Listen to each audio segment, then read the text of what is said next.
আমার নাম মুসা ইব্রাহিম। দুনিয়ায় আপন বলতে আমার কেউ নেই, বাবা মাকেও কখনো দেখিনি। ছোটবেলা থেকেই এতিমখানায় মানুষ হয়েছি। সাথে সাথে আমি একজন কোরআনের হাফেজ। তো কলেজ পর্যন্ত এতিমখানায় পড়াশোনা করেছি। তো একদিন এতিমখানার লোকেরা আমার হাতে 15,000 টাকা দিয়ে বলল চলে যেতে। বুঝতে পারলাম এখন আমার খরচ চালানো তাদের পক্ষে সম্ভব না, নিজের খরচ নিজেকে চালাতে হবে। তো সেই টাকা দিয়ে একটা ভার্সিটিতে ভর্তি হলাম, তারপর একটা বাসা নিলাম। তারপর হাতে দেখি মাত্র 5,000 টাকা আছে। সেই টাকা দিয়ে প্রয়োজনীয় কিছু জিনিস কিনলাম। তারপর বাসায় এসে রান্না করে খেয়ে ঘুমাতে গেলাম। শুয়ে শুয়ে চিন্তা করছি কেমন করে চলবো, যে করি হোক কালকে একটা চাকরি জোগাড় করতেই হবে। এই চিন্তা করতে করতে ঘুমিয়ে গেলাম। রাত 3টার দিকে ঘুম ভেঙে গেল। উঠে ওযু করে তাহাজ্জুদের নামাজ পড়লাম। তারপর আল্লাহর দরবারে দোয়া করলাম, কেননা আল্লাহ তাহাজ্জুদের সময় কাউকে ফিরিয়ে দেন না। তারপর ফজরের আজান দিল। তারপর নামাজ পড়তে মসজিদে চলে গেলাম। নামাজ পড়ে এসে কিছুক্ষণ কুরআন তিলাওয়াত করলাম। তারপর কিছু কাজ করলাম, নাস্তা বানালাম। নাস্তা খেয়েই ভার্সিটিতে চলে গেলাম। আজকে আমার ভার্সিটির প্রথম দিন। গেট দিয়ে ঢোকার সময় সবাই আমার দিকে হা করে তাকিয়ে আছে, যেন কোনো এলিয়েন যাচ্ছে। তাকিয়ে থাকবে নাই বা কেন? আমার পরনে একটা পাঞ্জাবি, তাও আবার পুরনো, একটা পুরনো প্যান্ট, তাও আবার টাকনুর উপরে, মুখে দাড়ি, মাথায় টুপি। প্রিয় পাঠক পাঠিকারা, আপনারা মনে করবেন না যে ও দেখতে খারাপ। দেখতে সে অনেক সুন্দর, একেবারে নুরানি চেহারা। তাকিয়ে থাকুক, তাতে আমার কি? আমি নবীজির সুন্নত পালন করছি। তো আমি ক্লাসের দিকে যাচ্ছিলাম, তখনই পেছন থেকে কে যেন ডাক দিল। ডাক শোনার পর ঘুরে দাঁড়ালাম, দেখি একদল মেয়ে আমাকে ডাকছে। তারপর আবারও ডাক দিল, এই বলে, এই হুজুর, এদিকে আয়। তারপর তাদের কাছে গেলাম, গিয়ে বললাম, আসসালামু আলাইকুম। আমাকে ডেকেছেন? হ্যাঁ, তোকে ডাকছি। জি বলেন। এই, তুই কলেজে এরকম পোশাক পরে আসলি কেন? প্যান্ট টাকনুর উপরে পরেছিস কেন? আবার মুখে দাড়িও রেখেছিস? আমি গরিব মানুষ, আমার এত ভালো কাপড় কেনার সামর্থ্য নেই। আর টাকনুর উপরে প্যান্ট পরেছি, কারণ এটা সুন্নত। নবীজি বলেছেন যে ব্যক্তি টাকনুর নিচে কাপড় পরবে তার ওই স্থানটি কবরে জাহান্নামের আগুনে জ্বলবে। আর দাড়ি রাখাও সুন্নত, তাই রেখেছি। শাট আপ, তোকে ধর্ম সম্পর্কে এত জ্ঞান দিতে বলতে বলি নাই। কালকে যেন এরকম না দেখি। কালকে থেকে টাকনুর নিচে প্যান্ট পরবি আর দাড়িও কেটে আসবি। আমি এই কাজ করতে পারবো না, তাহলে আমার পাপ হবে, সাথে সাথে আপনাদেরও। দেখেছিস সুমাইয়া, তোর মুখের উপর কথা বলছে। একে তো শাস্তি দিতে হয়। দিতে তো হয়। এই হুজুর, তোর নাম কি? জি মুসা ইব্রাহিম। তো তুই একটা কাজ কর, এই কলেজের যে কোনো মেয়ের ওড়না ধরে টান দিবি, তাহলে তোকে যেতে দিব। না, আমি এই কাজ করতে পারবো না, আমাকে যেতে দিন প্লিজ। এত জোরে থাপ্পড় দিল যে ঠোঁট কেটে রক্ত পড়ছে। কুত্তার বাচ্চা, তোর সাহস তো কম নয়। তুই আমার মুখের উপর কথা বলিস? জানিস আমি কে? Mind your language miss Sumaiya. আপনি এতক্ষণ আমাকে যা বলেছেন বলেছেন, কিন্তু আমার বাবা মাকে কিছু বলবেন না। এত জোরে থাপ্পড় মারলো যে ভারসাম্য হারিয়ে মাটিতে পড়ে গেলাম। কুত্তার বাচ্চা, কি করবি তুই? তোর কিছু করার ক্ষমতা আছে? আসলেই আমার তো কিছু করার ক্ষমতা নেই। তখন কে জানি আমাকে হাত দিয়ে বলল, উঠো। দেখলাম একজন ছেলে, মুখে দাড়ি, গায়ে পাঞ্জাবি, চেহারাটাও অনেক সুন্দর। তখন আমি তার হাত ধরে উঠলাম। তখনই সুমাইয়া বলে উঠল যে, এই যে আরেকজন হুজুর আসছে। এতদিন একজন ছিল, এখন আরেকজন এসে জুটলো। আপু, ও নতুন, ওকে মাফ করে দিন। চল ভাই, ক্লাসে যায়। এখন আপনাদেরকে সুমাইয়ার পরিচয় দেই। তার পুরো নাম সুমাইয়া তাবাসসুম। খুব মডার্ন মেয়ে, ইসলাম সম্পর্কে কোনো জ্ঞান নেই, অশালীন পোশাক পরে ঘুরে বেড়ায়, অনেক অহংকারী মেয়ে। তো এখন আমরা ক্লাসের দিকে যাচ্ছি। তখন ছেলেটি জিজ্ঞাসা করলো, আচ্ছা ভাই, তোমার নাম কি? জি মুসা ইব্রাহিম। তোমার নাম কি? আসিফ ইব্রাহিম। দেখলে তোমার সাথে আমার কত মিল। জি। আচ্ছা ভাই, আমাদের ক্লাস কোন দিকে? আমরা ক্লাসের দিকেই যাচ্ছি। চলো। ক্লাসের ভিতরে ঢুকলাম। সবাই আমার আর আসিফের দিকে হা করে চেয়ে আছে, কেননা আমরা যে হুজুর, দাড়ি রেখেছি এই জন্য। আমরা একেবারে লাস্ট বেঞ্চে গিয়ে বসলাম, কেননা আমরা তো গরিব, তাই আমাদেরকে কেউ ফার্স্ট বেঞ্চে বসতে দিবে না। তো আমরা বসে গল্প করতে লাগলাম। আসিফ আমাকে জিজ্ঞাসা করলো, মুসা, তোমার পরিবারে কে কে আছে? ভাই আমি এতিম, আমার কেউ নাই। আপনার কে কে আছে? আমিও তোমার মতো এতিম, আমারও কেউ নাই, বাবা মাকে দেখি নাই। ও সরি ভাই, কষ্ট দেওয়ার জন্য। তো আমরা কথা বলছিলাম, তো এমন সময় দেখি স্যার এসেছে। আমরা সবাই দাঁড়িয়ে সালাম দিলাম। তিনি সবাইকে বসতে বললেন, তারপর সবার পরিচয় নিচ্ছেন। এমন সময় আমাকে ডাকলেন। এই ছেলে, দাঁড়াও। জি স্যার। তোমার নাম কি? মুসা ইব্রাহিম। তুমি কলেজে এরকম ড্রেস পরে এসেছো কেন? আবার মুখে হুজুরদের মতো দাড়িও রাখছো। তার কি দাড়ি রাখার বয়স হয়েছে? প্যান্ট টাকনোর উপর পরেছো কেন? স্যার আমি গরিব মানুষ, ভালো কাপড় কেনার সামর্থ্য আমার নেই। আর স্যার দাড়ি রাখার বয়স লাগে না, বয়স হয়েছে বলেই আল্লাহ দাড়ি দিয়েছেন, তা আমাদের রাখা সুন্নত। ওকে, বসো। আমি বসে পড়লাম। পরে স্যার ক্লাস করানো শুরু করলেন। আমরা মনোযোগ দিয়ে ক্লাস করছিলাম। এমন সময় দরজার সামনে থেকে একটি মেয়ে বলল, may I come in sir? আমি তাকিয়ে দেখি সকালে আমাকে থাপ্পড় দেওয়া মেয়েটি। তারপর আমি আমার চোখ নামিয়ে ফেললাম, কেননা জাহান্নামের দিকে তাকাতে হয় না। এখন আপনাদের মনে প্রশ্ন জাগতে পারে, আমি নুসরাতকে জাহান্নাম কেন বললাম। আপুরা, আপনারা কিছু মনে করবেন না। বর্তমান যুগে কিছু মেয়ে আছে যারা অশালীন পোশাক পরে ঘুরে বেড়ায়। এই জন্যই ওইসব মেয়েরা ধর্ষণের শিকার হয়, কেননা তারা যেসব জামা কাপড় পরে তাতে তাদের শরীরের অংশ বোঝা যায়।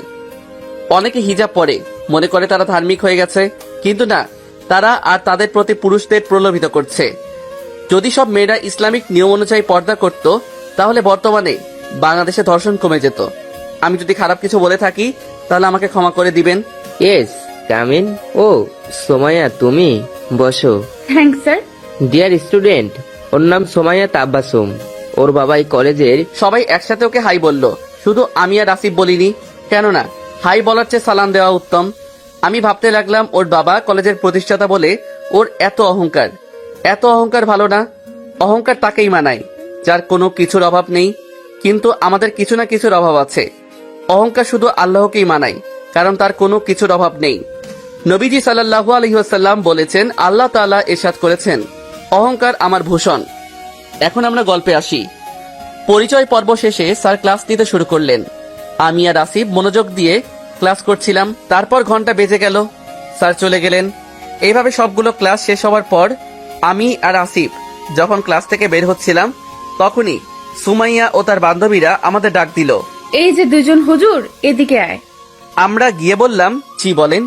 কালকে যেন দেখি দাড়ি কাটিয়ে এসেছিস, আর প্যান্টও টাকনুর নিচে পড়বি, তা না হলে কলেজ থেকে বের করে দিব। আমি একটা মুচকি হাসি দিয়ে সেখান দিয়ে চলে আসলাম। আপনারা কি মনে করছেন আমি ভয় পেয়েছি? না, আমাকে যদি মেরে ফেলাও হয় তবুও আমি দাড়ি কাটবো না। তো আমি আর আসিফ রাস্তা দিয়ে হাঁটছিলাম। তখন আমি আসিফকে জিজ্ঞাসা করলাম, আসিফ বলো। তুই কি করিস? একটা দোকানে পার্ট টাইম জব করি, বিনিময়ে মাসে 8,000 টাকা দেয়। ভাই, আমাকে একটা চাকরির ব্যবস্থা করে দিতে পারবি? আগে দোকানে যাই, ম্যানেজারের সাথে কথা বলি। চল। তারপর আমি আর আসিফ দোকানে গেলাম। দোকানে গিয়ে আসিফ ম্যানেজারের সাথে কথা বলছে। আসসালামু আলাইকুম স্যার। ওয়ালাইকুম আসসালাম। আরে আসিফ যে, কেমন আছো তুমি? জি স্যার, ভালো। কিছু কথা ছিল। বলো। স্যার, এই যে আমার বন্ধু, ওর একটা চাকরির প্রয়োজন। স্যার, আমাদের দোকানে কি ওকে চাকরি দেওয়া যাবে? একজন লোক লাগবে। ওকে, তোমার বন্ধুকে চাকরি দিলাম। আমি মনে মনে আলহামদুলিল্লাহ বললাম, কেননা আল্লাহ যদি না চাইতেন তা না হলে আমি এই চাকরিটা পেতাম না। তারপর ম্যানেজারকে বললাম, ধন্যবাদ স্যার। আরে এতে ধন্যবাদ দেওয়ার কিছুই নেই। তুমি আসিফের বন্ধু, আমি জানি তুমি কখনোই আমাকে ঠকাবে না, সেই বিশ্বাস আমার আছে। কবে থেকে কাজ করবে সেটা বলো। স্যার আজকে থেকেই করি। ওকে, তুমি আর আসিফ এখন থেকে কলেজ ছুটির পর কাজ করবে। জি স্যার। তারপর দোকান থেকে বের হয়ে আসিফকে জিজ্ঞাসা করলাম, আসিফ তুই থাকিস কই? দোস্ত, একটা বাসা ভাড়া করে থাকি, এখন থেকে তুইও থাকবি আমার সাথে। ও, আমিও একটা বাসা ভাড়া নিয়েছি, সেখানেই থাকি। ওকে ভাই, গেলাম। ভালো থাকিস। আসসালামু আলাইকুম। ওয়ালাইকুম আসসালাম। আমি বাসায় চলে আসলাম। বাসায় এসে আমি রান্না করে খেয়ে ঘুমিয়ে গেলাম। রাত 3টার দিকে ঘুম ভাঙলো। উঠে অজু করে তাহাজ্জুদের নামাজ পড়লাম। তারপর ফজরের আজান দেওয়ার পর মসজিদে চলে গেলাম। নামাজ পড়ে এসে আমি পড়তে বসলাম। তারপর নাস্তা বানিয়ে খেয়ে কলেজে চলে গেলাম। যাওয়ার পথে রাস্তা পার হতে গিয়ে কিসের সাথে জানি ধাক্কা খেলাম। তারপর আর কিছু মনে নেই। তারপর চোখ খুলে দেখি আমি একটা কেবিনে। তখনই কে জানি বলল, কেমন লাগছে বাবা তোমার? পাশে তাকিয়ে দেখি একজন মাঝবয়সী মহিলা বসে আছেন। আমি বললাম, আলহামদুলিল্লাহ, এখন ভালো আছি। এরপর উনি যা বললেন তা শুনে তো আমি অবাক। উনি বললেন যে, তুমি ওই দিন আমার গাড়ির সাথে ধাক্কা খাও, তারপর তুমি অজ্ঞান হয়ে যাও, তারপর তোমাকে হাসপাতালে নিয়ে আসি। আজকে 24 ঘন্টা পরে তোমার জ্ঞান ফিরল। ধন্যবাদ আপনাকে আমাকে হাসপাতালে নিয়ে আসার জন্য। না বাবা, এতে ধন্যবাদ দেওয়ার কিছুই নেই, এটা আমার কর্তব্য। তো বাবা, তোমার পরিবারে কে কে আছে? আমি ওনার কথা শুনে আমার চোখ দিয়ে পানি পড়া শুরু করলো। বাবা, তুমি কাঁদছো কেন? আসলে আমার কেউ নেই, আমি এতিম। সরি বাবা। বাবা, তোমার নাম কি? জি, মুসা ইব্রাহিম। কি, মুসা ইব্রাহিম? জি। বাবা, তোমার হাতটা একটু দেখি। তারপর আমি তাকে আমার হাত দেখালাম। তিনি আমার হাতে একটি দাগ দেখার পরেই আমাকে জড়িয়ে ধরে কান্না শুরু করেন। মুসা বাবা, তুই এতদিন কই ছিলি? তোকে কত খুঁজেছি আমরা। আন্টি, আপনি কান্না করছেন কেন? বাবা, আমিই তোর মা। কিন্তু আমার তো বাবা মা নেই, আমি তো এতিম। না বাবা, তুই আমাদের ছেলে। তোকে নিয়ে একদিন শপিং করতে গেছিলাম, তখন তোকে গাড়িতে রেখে গিয়েছিলাম। এসে দেখি তুই গাড়িতে নেই। তোর বাবা দেশের 10 জন বিজনেসম্যানদের মধ্যে একজন হয়। পুলিশ তোকে অনেক খুঁজে কিন্তু পায় না। আমি তার কথা শোনার পরে আমার চোখ দিয়ে পানি পড়তে লাগলো। সাথে সাথে আমি তাকে জড়িয়ে ধরে কাঁদতে লাগলাম। মনে মনে আল্লাহর কাছে শুকরিয়া আদায় করলাম আমাকে আমার পরিবারের কাছে ফিরিয়ে দেওয়ার জন্য। আসলেই মায়ের কোলের চেয়ে শ্রেষ্ঠ জায়গা কোথাও নেই। যার মা বাবা আছে তার আর কিছু লাগে না। তারা সব বিপদ থেকে আমাদের রক্ষা করে, আমাদের সব আবদার পূরণ করে। যাক, এখন গল্পে আসি। আম্মু আমাকে বলল, থাক বাবা, আর কাঁদে না। আম্মু এসে গেছে না, আর কাঁদে না। তোকে আর কোথাও যেতে দেব না। আম্মু জানো, আজকে আমি অনেক খুশি। আল্লাহর কাছে হাজারো ধন্যবাদ। আমি আমার পরিবারকে ফিরে পেয়েছি। আমার আর কিছু চাই না। আচ্ছা আম্মু, আমাকে কবে ছাড়বে হাসপাতাল থেকে? আজকেই ছেড়ে দিবি। যদি নাও ছাড়ে তাহলে তোকে জোর করে নিয়ে যাব। আমি আম্মুর কথা শুনে হাসতে লাগলাম। অনেকদিন পর নিজের ছেলেকে পেয়েছে তো, তাই এইরকম করছে। এরপর আম্মু ডাক্তারের সাথে কথা বলল। ডাক্তার বলল আমি সুস্থ, আমাকে নিয়ে যেতে পারবে। আমি তো অনেক খুশি। আমি বললাম, আম্মু, আমার না অনেক ক্ষুধা লেগেছে। আমার বাবাটার ক্ষুধা লেগেছে, দাঁড়া তোকে খাইয়ে দিচ্ছি। এরপর আম্মু আমাকে খাইয়ে দিলেন। আসলেই আম্মু খাইয়ে দিলে খাবারের স্বাদ দ্বিগুণ হয়ে যায়। খাওয়া শেষে আমাকে হাসপাতাল থেকে রিলিজ করিয়ে নিয়ে একটি গাড়িতে বসালেন। তারপর বললেন, আজকে তোর বাবা তোকে দেখলে অনেক খুশি হবে। আচ্ছা আম্মু, আব্বুর নাম কি? আব্বু কি করে? তোর বাবার নাম দাউদ ইব্রাহিম, দেশের টপ 10 বিজনেসম্যানদের মধ্যে একজন। আমি তো আম্মুর কথা শুনে অবাক। দেশের নাম্বার 1 বিজনেসম্যান আমার বাবা? তারপর আমি আম্মুকে জিজ্ঞাসা করলাম, আচ্ছা আম্মু, আমাদের পরিবারে আর কে কে আছে? তোর 2 বোন আছে, আর ওদের সন্তানরা আরেকজন ছিল। কে ছিল আম্মু? তোর আরেক ভাই ছিল, তুই হারিয়ে যাওয়ার 3 বছর পর ও জন্ম নেয়। কিন্তু ওকেও আমরা হারিয়ে ফেলি। তোকে এবং ওকে হারানোর শোকে আমরা একেবারে ভেঙে পড়ি। আম্মুকে আমি বুকে জড়িয়ে বলি, কেঁদো না আম্মু, একদিন ওকেও আমরা খুঁজে পাবো। আজকে তোর বোনদের সারপ্রাইজ দিব, কিন্তু আগে চকলেট কিনতে হবে। কেন আম্মু? চকলেট কিনতে হবে কেন? তোর ভাগ্নিরা চকলেট পাগল, বাসা গেলেই তাদের জন্য চকলেট নেওয়া লাগে। আমি আম্মুর কথা শুনে হাসলাম। তারপর সামনে একটি দোকান থেকে চকলেট নিলাম। তারপর গাড়িতে উঠলাম। অনেকক্ষণ পরে গাড়ি একটি বাড়ির সামনে থামলো। সেটাকে বাড়ি বললে ভুল হবে, পুরা একটা রাজপ্রাসাদের মতো বাড়ি। আমি আম্মুকে জিজ্ঞাসা করলাম, আম্মু, এইটা আমাদের বাড়ি? হ্যাঁ বাবা, এইটাই আমাদের বাড়ি, চল ভিতরে যাই। তারপর আমি আর আম্মু ভিতরে গেলাম। ভিতরটা বাহির থেকে আরো সুন্দর। সব আল্লাহর নিয়ামত। আল্লাহ মানুষকে বুদ্ধি দিয়েছে, মানুষ সেই বুদ্ধিকে কাজে লাগিয়ে কত বিশাল বিশাল বিল্ডিং তৈরি করছে, মানুষের জীবনকে সুখময় করে তুলছে। এই জন্য আল্লাহর কাছে আমাদের খাঁটি মনে শুকরিয়া আদায় করা উচিত। যাক, এখন গল্পে আসি। আম্মু বাসার ভিতরে ঢুকেই আমার বোনদের ডাকতে লাগলেন। এই তামান্না, ঐশী, তোরা কোথায়? তোদের জন্য একটা সারপ্রাইজ আছে। তারপর উপরে তাকিয়ে দেখলাম যে 2 জন মেয়ে 2টা বাচ্চাকে কোলে নিয়ে নিচে নামছে। এসেই বলল, আম্মু, কি সারপ্রাইজ? তারপর আম্মু আমাকে দেখিয়ে বলল, এই যে কে উনি? তোদের হারিয়ে যাওয়া ভাই মুসা ইব্রাহিম। কি ও আমাদের মুসা? আমাদের ছেলে মুছা। এইটা শোনার পর সাথে সাথে তামান্না ঐশী আপু আমাকে জড়িয়ে ধরে কান্না শুরু করে দিল এবং বলতে লাগলো, ভাই তুই এতদিন কই ছিলি ভাই আমার? তোকে আমরা অনেক খুঁজেছি ভাই, জানিস তোকে আমরা কত মিস করেছি। আমি তোমাদের অনেক মিস করেছি। আর তোকে কোথাও যেতে দিব না। এখন আপনাদের আমার পরিবারের পরিচয় দিয়ে দেই। আমার বাবা হলেন দেশের নাম্বার 1 বিজনেসম্যান দাউদ ইব্রাহিম। আমার মায়ের নাম আয়েশা বেগম, তিনি হলেন গৃহিণী। আমার বড় বোনের নাম তামান্না আহমেদ তাহিরা এবং আমার মেজ বোনের নাম ইসরাত জাহান ঐশী। তারা দুইজন এই বাড়িতেই থাকে। আর আমার দোলাভাইরা হলেন আর্মি অফিসার। আর আমার হারিয়ে যাওয়া ভাইয়ের নাম না হলে পরের পাটে বলবো। এখন গল্পে আসা যাক।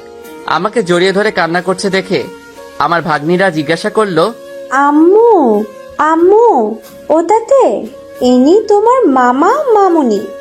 ওটা আমাদের মামা। আসো মামনিরা, মামার কোলে আসো।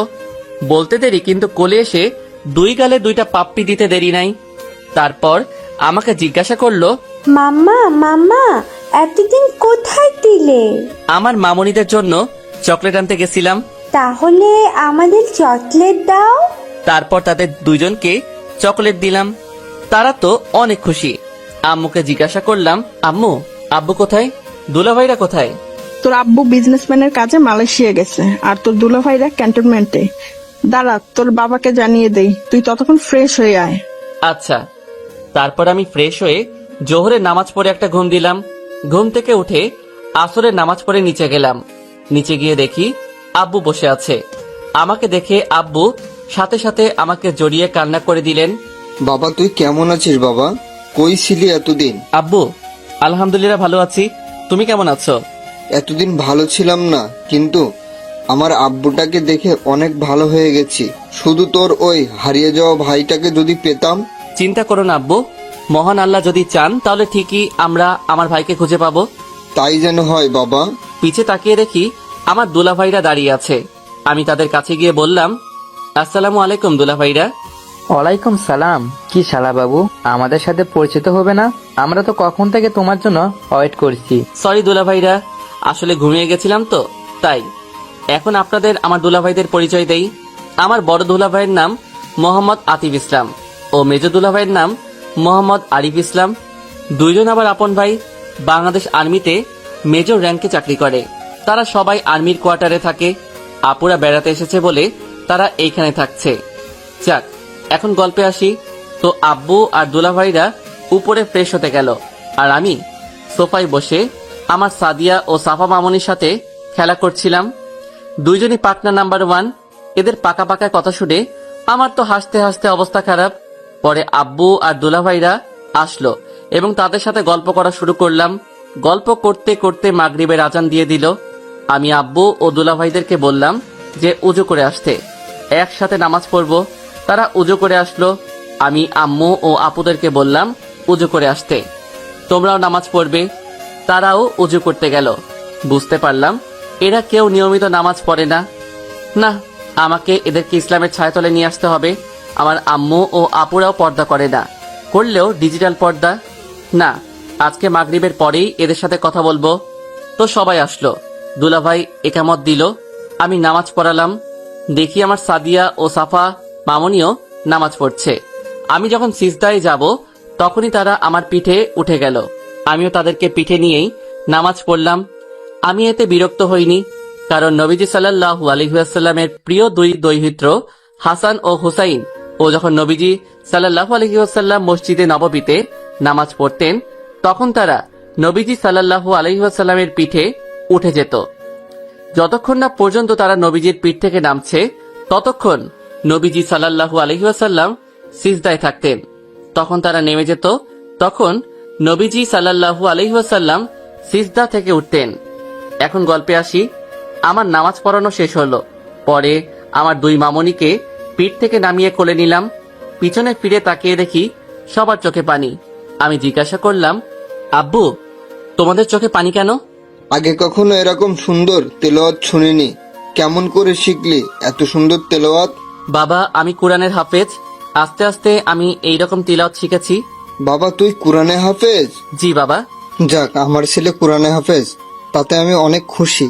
আম্মু আব্বু যদি কিছু মনে না করো তাহলে তোমাদের কিছু কথা বলবো। এমন ভাবে বলছিস কেন বাবা? তুই কথা বলবি, আমরা মনে করব কেন? ধন্যবাদ আব্বু। আচ্ছা আব্বু, তুমি কি নিয়মিত নামাজ পড়ো? না বাবা, কাজের চাপে পড়া হয় না। আম্মু, তুমি নামাজ পড়ো? না বাবা, পড়তে পারি না, অনেক কাজ থাকে তো তাই। আপু, তোমরা নামাজ পড়ো? না ভাই। দুলা ভাই, আপনারা? না ভাই। আমি তারপর বলা শুরু করলাম, আব্বু আম্মু, জীবনে কাজ অনেক থাকবে, কিন্তু আমাদের নামাজও পড়তে হবে। তোমরা যদি নামাজ না পড়ো তাহলে তোমাদের জাহান্নামে যেতে হবে। আমি চাই না আম্মু তোমরা জাহান্নামে যাও। আমাদের কাজের ফাঁকে ফাঁকে নামাজ পড়তে হবে। এক ওয়াক্ত নামাজ না পড়ার জন্য আমাদের হাজার হাজার বছর জাহান্নামের আগুনে পড়তে হবে। আব্বু আম্মু, প্লিজ তোমরা এখন থেকে নামাজ পড়ো। বাবা তুই ঠিকই বলেছিস, এখন থেকে আমরা 5 ওয়াক্ত নামাজ পড়ব। আব্বু, তুমি কি ঠিকমতো জাকাত দাও? না বাবা, দেই না। আব্বু, তোমার তো অনেক সম্পত্তি, তোমার জাকাতের পরিমাণও অনেক বেশি। আব্বু, তোমার কাছে যদি নিসাব পরিমাণ সম্পদ থাকে তাহলে তোমার উপর জাকাত ফরজ। যে পরিমাণ সম্পদ থাকলে জাকাত ফরজ হয় তাকে নিসাব পরিমাণ সম্পদ বলে। নিসাব পরিমাণ সম্পদের পরিমাণ হলো 7.5 ভরি সোনা অথবা 52.5 ভরি রূপা অথবা সেই পরিমাণ অর্থ সম্পদ থাকলে তার উপর জাকাত ফরজ হয়। আব্বু, তাহলে তো তোমার এর চেয়েও বেশি সম্পদ আছে, তাহলে তো তোমার উপর জাকাত অনেক আগে থেকেই ফরজ। আব্বু, তোমার জাকাত দেওয়া উচিত, কিন্তু জাকাত দেওয়ার শর্ত হলো তোমার ওই সম্পদ 1 বছরকাল স্থায়ী থাকতে হবে, তাহলে তোমার উপর জাকাত ফরজ। তোমার এই সম্পদে গরিবেরও অধিকার আছে। আল্লাহ তাআলা বলেছেন যে আর তাদের সম্পদে ভিক্ষুক ও বঞ্চিতদের অধিকার রয়েছে। সূরা আজ-জারিয়াত আয়াত 19। আমরা যদি জাকাত না দেই তাহলে আমাদের পরকালে কঠিন আযাব ভোগ করতে হবে। আল্লাহ তাআলা বলেছেন যে হে ঈমানদারগণ, পণ্ডিত ও সংসার বিরাগীদের অনেকে লোকদের মালামাল অন্যায়ভাবে ভোগ করে চলেছে এবং আল্লাহর পথ থেকে লোকদেরকে নিবৃত রাখছে। আর যারা স্বর্ণ ও রূপা জমা করে রাখে এবং তা ব্যয় করে না আল্লাহর পথে, তাদের কঠোর আযাবের সুসংবাদ শুনিয়ে দিন। বাবা তুই আমাদের চোখ খুলে দিয়েছিস, এতদিন আমরা ভুল পথে ছিলাম, তুই আমাদেরকে সঠিক পথ দেখিয়ে দিলি। তোর মতো এক সন্তানের বাবা হয়ে আমি গর্বিত। না বাবা, আমি তোমাদের পথ দেখাইনি, আমার পরওয়ারদিগার আমার মাধ্যমে তোমাদের হেদায়েতের পথ দেখিয়েছেন। আমি শুধু একটি মাধ্যম। কিন্তু আব্বু, তোমাদের আরো অনেক নিয়ম মানতে হবে। কি কি নিয়ম? তোমাদের ইসলামের মৌলিক নিয়ম মেনে চলতে হবে। ইসলামের 5টি রুকুন পালন করতে হবে। শালীন পোশাক পরতে হবে, দাড়ি রাখতে হবে। তোমরা মনে করো দাড়ি ছাড়া পুরুষদের সুন্দর লাগে, কিন্তু দাড়িতেই পুরুষের আসল সৌন্দর্য। তারপর যেই পোশাক পরো, প্যান্ট থাকবে টাকটুর উপরে। তোমরা মনে করো এতে পুরুষদের খারাপ দেখায়, কিন্তু খ্রিস্টানরাও টাকটুর উপরে প্যান্ট পরে। এমনকি আমেরিকার প্রেসিডেন্ট বারাক ওবামা, বিল ক্লিন্টনেরও টাকটুর উপরে প্যান্ট পরত। এর একটা বৈজ্ঞানিক প্রমাণ আছে। বৈজ্ঞানিকের প্রমাণটা কি বাবা? বৈজ্ঞানিক প্রমাণটা হলো পুরুষের টাকনুর ভিতর প্রচুর পরিমাণে টেস্টোস্টেরন হরমোন থাকে, এজন্য সেখানে আলো বাতাসের প্রয়োজন হয়। তাই কেউ যদি তা খোলা না রেখে ঢেকে রাখে তাহলে তার যৌনশক্তি কমে যাবে এবং বিভিন্ন রোগে আক্রান্ত হবে। বাবা তুই এত কিছু জানিস? বাবা, আল্লাহ তোর মাধ্যমে আমাদের সঠিক পথ দেখিয়েছেন, আমরা এখন থেকে এইসব নিয়ম মেনে চলবো। আলহামদুলিল্লাহ, আল্লাহ তোমাদের এইসব নিয়ম মেনে চলার তৌফিক দান করুক। আম্মু ও আপুরা, তোমাদের কিছু কথা বলি। তুই কথা বলবি, তাতে আমাদের পারমিশন লাগে? বল বাবা, কি বলবি? আম্মু, তোমরা কি পর্দা করো? আমি হিজাব পরি বাবা, তাতে পর্দা হবে না? হ্যাঁ ভাই, ঠিকই, তাতে আমাদের পর্দার হবে না। না, এতে হবে না। তোমাদের নিকাব পড়তে হবে, কেননা নিকাব এই নারীদের সুন্দর দেখায়। কেন বাবা, হিজাব পরলে কি সমস্যা? আম্মু, হিজাব পরলে মুখ দেখা যায়, কিন্তু ইসলামী নিয়ম আছে শুধু গায়রে মাহরাম ছাড়া আর কেউ তোমাদের দেখতে পারবে না। গায়রে মাহরাম কি বাবা? যে সকল পুরুষের সামনে যাওয়া নারীর জন্য শরীয়তে জায়েজ নয় এবং যাদের সাথে বিবাহ বন্ধন বৈধ তাদেরকে গায়রে মাহরাম বলে। গায়রে মাহরামের সামনে একান্ত অপারক হয়ে যদি যাওয়াই লাগে তবে নারী পূর্ণ পর্দা করে সামনে যাবে। গায়রে মাহরাম কারা? মাহরাম বাদে সমস্ত বিশ্বে মহাবিশ্বের যত পুরুষ আছে সব গায়রে মাহরাম। বাবা এতদিন আমরা কি পাপটাই করেছি? বাবা তুই আমাদেরকে সঠিক পদের সন্ধান দিলি। না আম্মু, আমি দেইনি, মহান আল্লাহ তাআলা দিয়েছেন। এখন থেকে আমরা ইসলামের নিয়ম মেনে চলবো ইনশাল্লাহ। আমি আল্লাহর কাছে শুকরিয়া জানালাম এদেরকে হেদায়েতের পথ দেখানোর জন্য। এরপর এশারের আজান দিল, সবাইকে নিয়ে নামাজ পড়লাম। এইবারও আমার মামুনি দুইজন আমার উপর উঠে গেছে। নামাজ পড়ার শেষে তাদের দুজনের সাথে খেলা শুরু করলাম। দুইজনই বহুত পাকা, কিন্তু দেখতে একেবারে গুলুমুলু কিউটে ডিব্বা। এমন সময় আমাদের খাওয়ার জন্য ডাক পড়ল। টেবিলে বসে দেখি অনেক পদের খাবার, আবার সব আমার পছন্দের খাবার। তাই আম্মুকে জিজ্ঞাসা করলাম, আম্মু এত খাবার কার জন্য? আমার আব্বুটার জন্য। এত খাবার খেতে পারবো না, খাবার তো অপচয় হবে। অপচয় করা খারাপ। তোকে আজকে এতগুলো খাবার খেতেই হবে। তাইলে আমাকে খাইয়ে দিতে হবে, না হলে খাবো না। তা তো দিবই, তোকে কতদিন ধরে খাওয়াই না। আমাদের খাইয়ে দেবে না?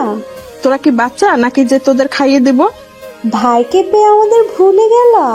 ওকে তোদেরও খাইয়ে দিব, খুশি? আপুরা মাথা চাকালো। আম্মু আমাদের খাইয়ে দিচ্ছে তা দেখে আমার মামনিরা বলল, নানু আমাদেরও খাইয়ে দাও। এই বুড়িরা, দেখ না আমি তোমাদের আম্মু ও মামাকে খাইয়ে দিচ্ছি। আগে তাদের খাইয়ে দিই, তারপর তোমাদেরও দিব। না, আমাদেরও খাইয়ে দিতে হবে। আসো মামনিরা, মামা খাইয়ে দিবে। এই কথা বলতে দেরি, কিন্তু আমার কোলে আসতে দেরি নাই। তারপর তাদের দুজনকে দুইটা পাপ্পি দিয়ে খাইয়ে দিতে শুরু করলাম। আমাদের মামা ভাগ্নিদের কাণ্ড দেখে সবাই হাসছে। খাওয়া শেষে আমি ঘুমাতে যাব, এমন সময় আমার মামনিরা বলল, আমরাও মামাল কাটে ঘুমাবো। না আজকে না, অন্যদিন। না আজকে। আপু থাক না, আজকে ঘুমাক, ছোট মানুষ। আসো আসো মামনিরা, আজকে মামার কাছে ঘুমাবা। এইটা বলার সাথে সাথেই তারা আমার কোলে এসে দুই গালে দুইজন দুইটা পাপ্পি দিল। তারপর তাদেরকে নিয়ে ঘুমাতে গেলাম। গিয়ে বিছানায় শোয়ার সাথে সাথে তারা আমাকে জড়িয়ে ধরল। এমন ভাবে জড়িয়ে ধরেছে যে নড়তেও পারছি না। এমন ভাবেই আমার মামনি দুজনকে নিয়ে ঘুমিয়ে গেলাম। ফজরের আজান শুনে আমার ঘুম ভাঙলো। তারপর আমার দুই মামনিকে সরিয়ে দিয়ে আমি উজু করতে গেলাম। তারপর উজু করা শেষে আমি নিচে গিয়ে সবাইকে ডাকার জন্য আজান দিলাম। আজান শুনে আব্বু আম্মু সহ সবাই নিচে আসলো। এসে দেখে আমি আজান দিচ্ছি। আম্মু আমাকে বলে, বাবা এত সুন্দর আজান কোথায় শিখলি? আম্মু আমি শিখিনি, আমার সৃষ্টিকর্তা আমাকে শিখিয়েছেন। যাও তোমরা উজু করে আসো। তারপর সবাই উজু করতে গেল। তারপর সবাই নামাজ পড়া শুরু করলো। আম্মুরা অন্য রুমে নামাজ পড়তে গেল। নামাজে প্রথম রাকাতে আমি সূরা আর রহমান ও দ্বিতীয় রাকাতে সূরা আল মুজাম্মিল পড়লাম। নামাজ শেষে সবাই দেখি কান্না করছে। আমার তিলাওয়াত শুনে আমিও কান্না করলাম। আব্বু বলল, বাবা তুই এত সুন্দর তিলাওয়াত করিস, তোর তিলাওয়াত শুনে আমরা কান্না করে দিয়েছি। বাবা এইটা আল্লাহ আমাকে দিয়েছেন, এই জন্যই এত সুন্দর তিলাওয়াত করতে পারি। আব্বু তোমার সাথে কথা ছিল। বল বাবা। আব্বু আমাকে একটা মোবাইল দেওয়া যাবে? একটা বন্ধুর সাথে কথা বলতাম। আরে এটা এমন ভাবে বলার কি আছে, আজকে তোর জন্য একটা মোবাইল নিয়ে আসবো। ধন্যবাদ আব্বু, আজকে আমি একটু যাই। আমি যে বাসায় ভাড়া থাকতাম সেই বাসায় যাব। আমার বই খাতাগুলো আনতে হবে। ওকে বাবা, যাস, আমার গাড়িটা নিয়ে যাস। না বাবা, আমার গাড়ি লাগবে না, এত কিছু আনবো না। আচ্ছা তুই যা বুঝিস বাবা। তারপর আমি রুমে গিয়ে রেডি হয়ে আমার আগের বাসায় গেলাম। গিয়ে সবকিছু নিয়ে আসলাম। বাড়িতে এসে সেগুলো আমার রুমে রাখলাম। তারপর আম্মুর কাছে গিয়ে আম্মুর মোবাইল দিয়ে আসিফকে ফোন দিলাম। আমি বললাম, আসসালামু আলাইকুম। ওয়ালাইকুম আসসালাম, কে বলছেন? আমি মুসা ইব্রাহিম। আরে দোস্ত তুই কোথায়? দুদিন কলেজেও এলি না, কাজেও গেলি না, কি হয়েছে তোর?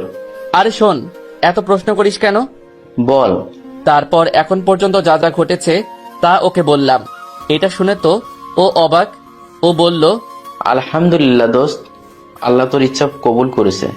জাজাকুল্লাহ খাইরান। আজকে কলেজে আসবি? তুই আসবি। তুই তো এখন আমাকে আর পাত্তা দিবি না, তুই তো এখন অনেক বড় লোকের ছেলে। ধুর, কি যে বলিস তুই। আমি তোকে কেন পাত্তা দিব না? তুই তো আমার বন্ধু। আর আমি বড়লোক হয়েছি তো কি হয়েছে? আমি আজকে কলেজে সিম্পল ভাবেই আসবো, আগের মতোই থাকবো। যে আমার এই সিম্পল রূপ দেখে বন্ধুত্ব করবে সেই আসল বন্ধু। তো বন্ধু রাখি, কলেজে দেখা হচ্ছে ইনশাআল্লাহ। আসসালামু আলাইকুম। ওয়ালাইকুম আসসালাম। তারপর আমি মোবাইল রেখে দিলাম। পিছনে তাকিয়ে দেখি আম্মু দাঁড়িয়ে আছে।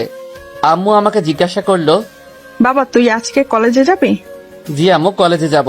কেন, কোনো কাজ আছে? না বাবা, এমনি। কার সাথে কথা বলছিলে এতক্ষণ? আমার এক বন্ধুর সাথে আম্মু। ওর নাম কি বাবা? আসিফ ইব্রাহিম। কি আসিফ ইব্রাহিম? জি আম্মু। তোমার আবার কি হলো? না বাবা, কিছু না। তুই আজকে তোর বন্ধুকে আমাদের বাড়িতে নিয়ে আসিস বলিস, আমি ওকে ডেকেছি। আচ্ছা, ওর কে আছে? আম্মু, ওই এতিম, আমার মতোই কোরআনের হাফেজ। ও আচ্ছা বাবা। ওকে আম্মু, তাহলে আমি রেডি হতে গেলাম। ওকে বাবা, আজকে ভালো কিছু পরে যা। না আম্মু, আমি এই সুন্নতি পোশাক পরবো, আর আমি কলেজে সিম্পল ভাবেই যাব, যাতে করে কেউ চিনতে না পারে। কেন বাবা, তোকে চিনলে কি হবে? আম্মু, আমি আমার বাবার পরিচয়ে পরিচিত হতে চাই না, আমি নিজের পরিচয়ে পরিচিত হতে চাই। তোর যদি কিছু হয় বাবা, 2জন বডিগার্ড তুই নিয়ে যা। না আম্মু, আল্লাহ থাকতে আমার ইনশাল্লাহ কিছুই হবে না। আর কার ক্ষমতা আছে যে তোমার ছেলের কিছু করবে? একমাত্র আল্লাহ ছাড়া। আসলে বাবা, তোর মতো ছেলে পেয়ে আমি গর্বিত। আমার জন্য দোয়া করো, আমি যেন ভালো মতো পড়াশোনা করতে পারি, দেশের মুখ উজ্জ্বল করতে পারি। আমি তো সবসময় আমার বাবাটার জন্য দোয়া করি। তারপর আমি আমার রুমে এসে গোসল করতে ঢুকি।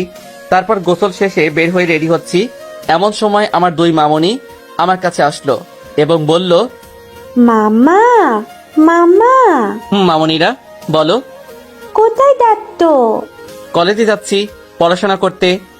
পড়াশোনা করতে যাচ্ছ? মামনিরা। মামা, আমাদের জন্য চকলেট আনবে তো? আনবো তো, যদি তোমরা গুড গার্ল হয়ে থাকো। আমরা তো গুড গার্ল, তাই না রে সাদিয়া? আমার 2 মামনি গুড গার্ল। যাও, তোমাদের 2জনের জন্য চকলেট আনবো। থ্যাংক ইউ মামা। থ্যাংক ইউ বলতে হয় না মামনি, বলতে হয় জাজাকাল্লাহ খাইরান। কি? কিছু না মামনি, আগে বড় হও, তারপর বুঝবে। ওকে মামা। তারপর 2জনকে কোলে নিয়ে নিচে গেলাম। তারপর তাদের 2জনকে কোল থেকে নামিয়ে আম্মুর কাছে গেলাম। বললাম, আম্মু দোয়া করো। তোকে তো আমি সব সময় দোয়া করি। আসি আম্মু, আসসালামু আলাইকুম। ওয়ালাইকুম আসসালাম বাবা, সাবধানে যাস। তারপর আমি বাসা থেকে বের হয়ে একটা রিক্সা নিলাম। কি ভাবছেন যে আমি আমার বাবার এত টাকা গাড়ি থাকা সত্ত্বেও রিক্সা নিলাম কেন? কেননা আমি সিম্পল ভাবে চলতে পছন্দ করি। আর আপনারা ভাববেন আমি শার্ট প্যান্ট পরলাম না কেন? পরবো, কিন্তু এখন না, এখন এই সিম্পল ভাবেই চলবো। তো আপনাদের সাথে কথা বলতে বলতে কলেজে চলে এলাম। দেখি আসিফ দাঁড়িয়ে আছে, মনে হয় আমার জন্য ওয়েট করছিল। আমি ওর কাছে গিয়ে বললাম, আসসালামু আলাইকুম দোস্ত। ওয়ালাইকুম আসসালাম। কেমন আছিস দোস্ত? আলহামদুলিল্লাহ ভালো আছি, তুই কেমন আছিস? আলহামদুলিল্লাহ ভালো। তো চল দোস্ত, ক্লাসে যাই। চল। তারপর আমি আর আসিফ কথা বলতে বলতে ক্লাসে যাচ্ছিলাম। দেখি সোমাইয়ারা দাঁড়িয়ে আছে, তাই সেদিকে খেয়াল না করে চলে আসছিলাম। এমন সময় ওরা আমাকে ডাক দিল। এই যে হুজুরেরা, আপনারা একটু আসেন। তারপর আমরা তাদের কাছে গেলাম। গিয়ে আমি বললাম, আমাদের ডাকছিলেন? হ্যাঁ, তোকেই ডাকছিলাম। এতদিন আসিসনি কেন কলেজে? অসুস্থ ছিলাম, তাই আসতে পারিনি। ও, তোকে না বলেছিলাম যে এরকম ভাবে কলেজে না আসতে? তুই আবার এরকম ভাবে এসেছিস। আর তোকে না বলেছিলাম যে দাড়ি কেটে আসতে? আসিসনি কেন? জি, আমি তো বললাম যে আমি গরিব মানুষ, আর আমি যদি দাড়ি কাটি তাহলে আমার পাপ হবে, আর আমি জেনে শুনে পাপ করতে পারবো না। এই, তুই আবার জ্ঞান দিচ্ছিস আমাকে? এই বয়সে কেউ দাড়ি রাখে? দাড়ি রাখার বয়স যদি না হতো তাহলে আল্লাহ দাড়ি দিত না। এখন আপনারা ভাবছেন এই লিয়াকে, ওর পুরো নাম যারা ওয়াসিম লিয়া, বড়লোক বাবার অহংকারী মেয়ে, আমাদের আসিফের নায়িকা। গল্পের সাথে থাকুন, সব জানতে পারবেন। তো সুমাইয়া বলল, এই, তোর পাঞ্জাবি খোল, খুলে আমার জুতা মুছে দে। না, আমি এই কাজ করতে পারবো না। আমি একমাত্র আল্লাহ ছাড়া কারো কাছে মাথা নত করতে পারবো না। কি বললি তুই? পারবি না? কে পারতেই হবে। আয়, আমাদের জুতা মুছে দে, না হলে তোকে কলেজ থেকে বের করে দিব। আপনি আমাকে মেরে ফেললেও আমি আপনার জুতা মুছবো না। এইবার এত জোরে থাপ্পড় মারলো যে আমি মাটিতে পড়ে গেলাম। আসিফ আমাকে উঠিয়ে ওদেরকে বলল, ওকে মাফ করে দেন, ও বুঝতে পারে নাই। তারপর আমি আর আসিফ একসাথে ক্লাসে যাচ্ছিলাম। তো আসিফ বলল, দোস্ত, তুই তো অনেক বড় লোক, তোর বাবার তো অনেক ক্ষমতা, তুই ওদেরকে ছেড়ে দিলি? হ্যাঁ দোস্ত, আমি ওদের মাফ করে দিয়েছি। ওরা এখন অবুঝ, একদিন ঠিকই বুঝবে। আর ক্ষমা করলে তো আল্লাহ তাআলা খুশি হন। আমাদের নবী সাল্লাল্লাহু আলাইহি ওয়াসাল্লাম ও মক্কা বিজয়ের সময় সবাইকে ক্ষমা করে দিয়েছেন। চাইলেই তিনি তাদের উপর প্রতিশোধ দিতে পারতেন, কিন্তু নেননি। দোস্ত, তুই ঠিক বলছিস। আমাদের সবাইকে নবীজি সাল্লাল্লাহু আলাইহি সাল্লামের আদর্শ মেনে চলা উচিত। চল ক্লাসে যাই। তারপর আমি আর আসিফ ক্লাসে গেলাম। তারপর একটা একটা করে ক্লাস শেষ হলো। আমি আর আসিফ ক্লাস থেকে বের হচ্ছিলাম। তখন আমি বললাম, আসিফ, তোকে আম্মু যেতে বলেছে, তোকে বলে দেখবে। ওর বেটা, তুই হলি বড় লোক, তোর বাড়িতে আমি গিয়ে কি করব? চুপ, তুই আমার বন্ধু, নিজেকে গরিব ভাববি না কখনো।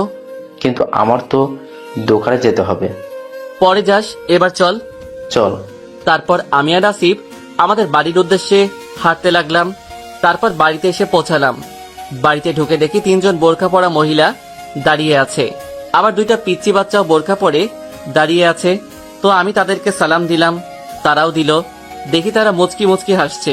তো আমি জিজ্ঞাসা করলাম, আপনারা কে? তারপর তারা নিজেদের মুখের নিকাব সরালো। আমি দেখে তো পুরা অবাক। এরা আর কেউ না, এরা আমার আম্মু ও আপুরা। তখন আমি বললাম, আম্মু আপু তোমরা হ্যাঁ, তোমরা কখন এসব কিনলে? তুই যখন কলেজে গিয়েছিলি তখন আমি আর তোর আপুরা মার্কেটে গেছিলাম, তখন এসব কিনে আনলাম।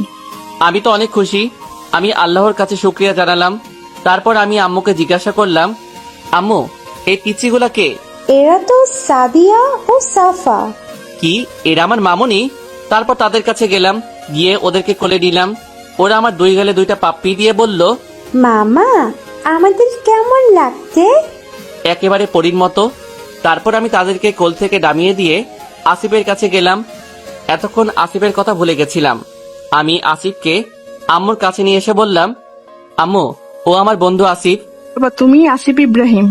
জি আন্টি। আচ্ছা বাবা, তোমার কি বাম হাতে কি একটা দাগ আছে?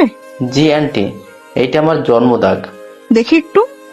তারপর আসিফ আম্মুকে ওই দাগটা দেখালো। ওইটা দেখার পর আম্মু আসিফকে জড়িয়ে ধরে কান্না শুরু করলো।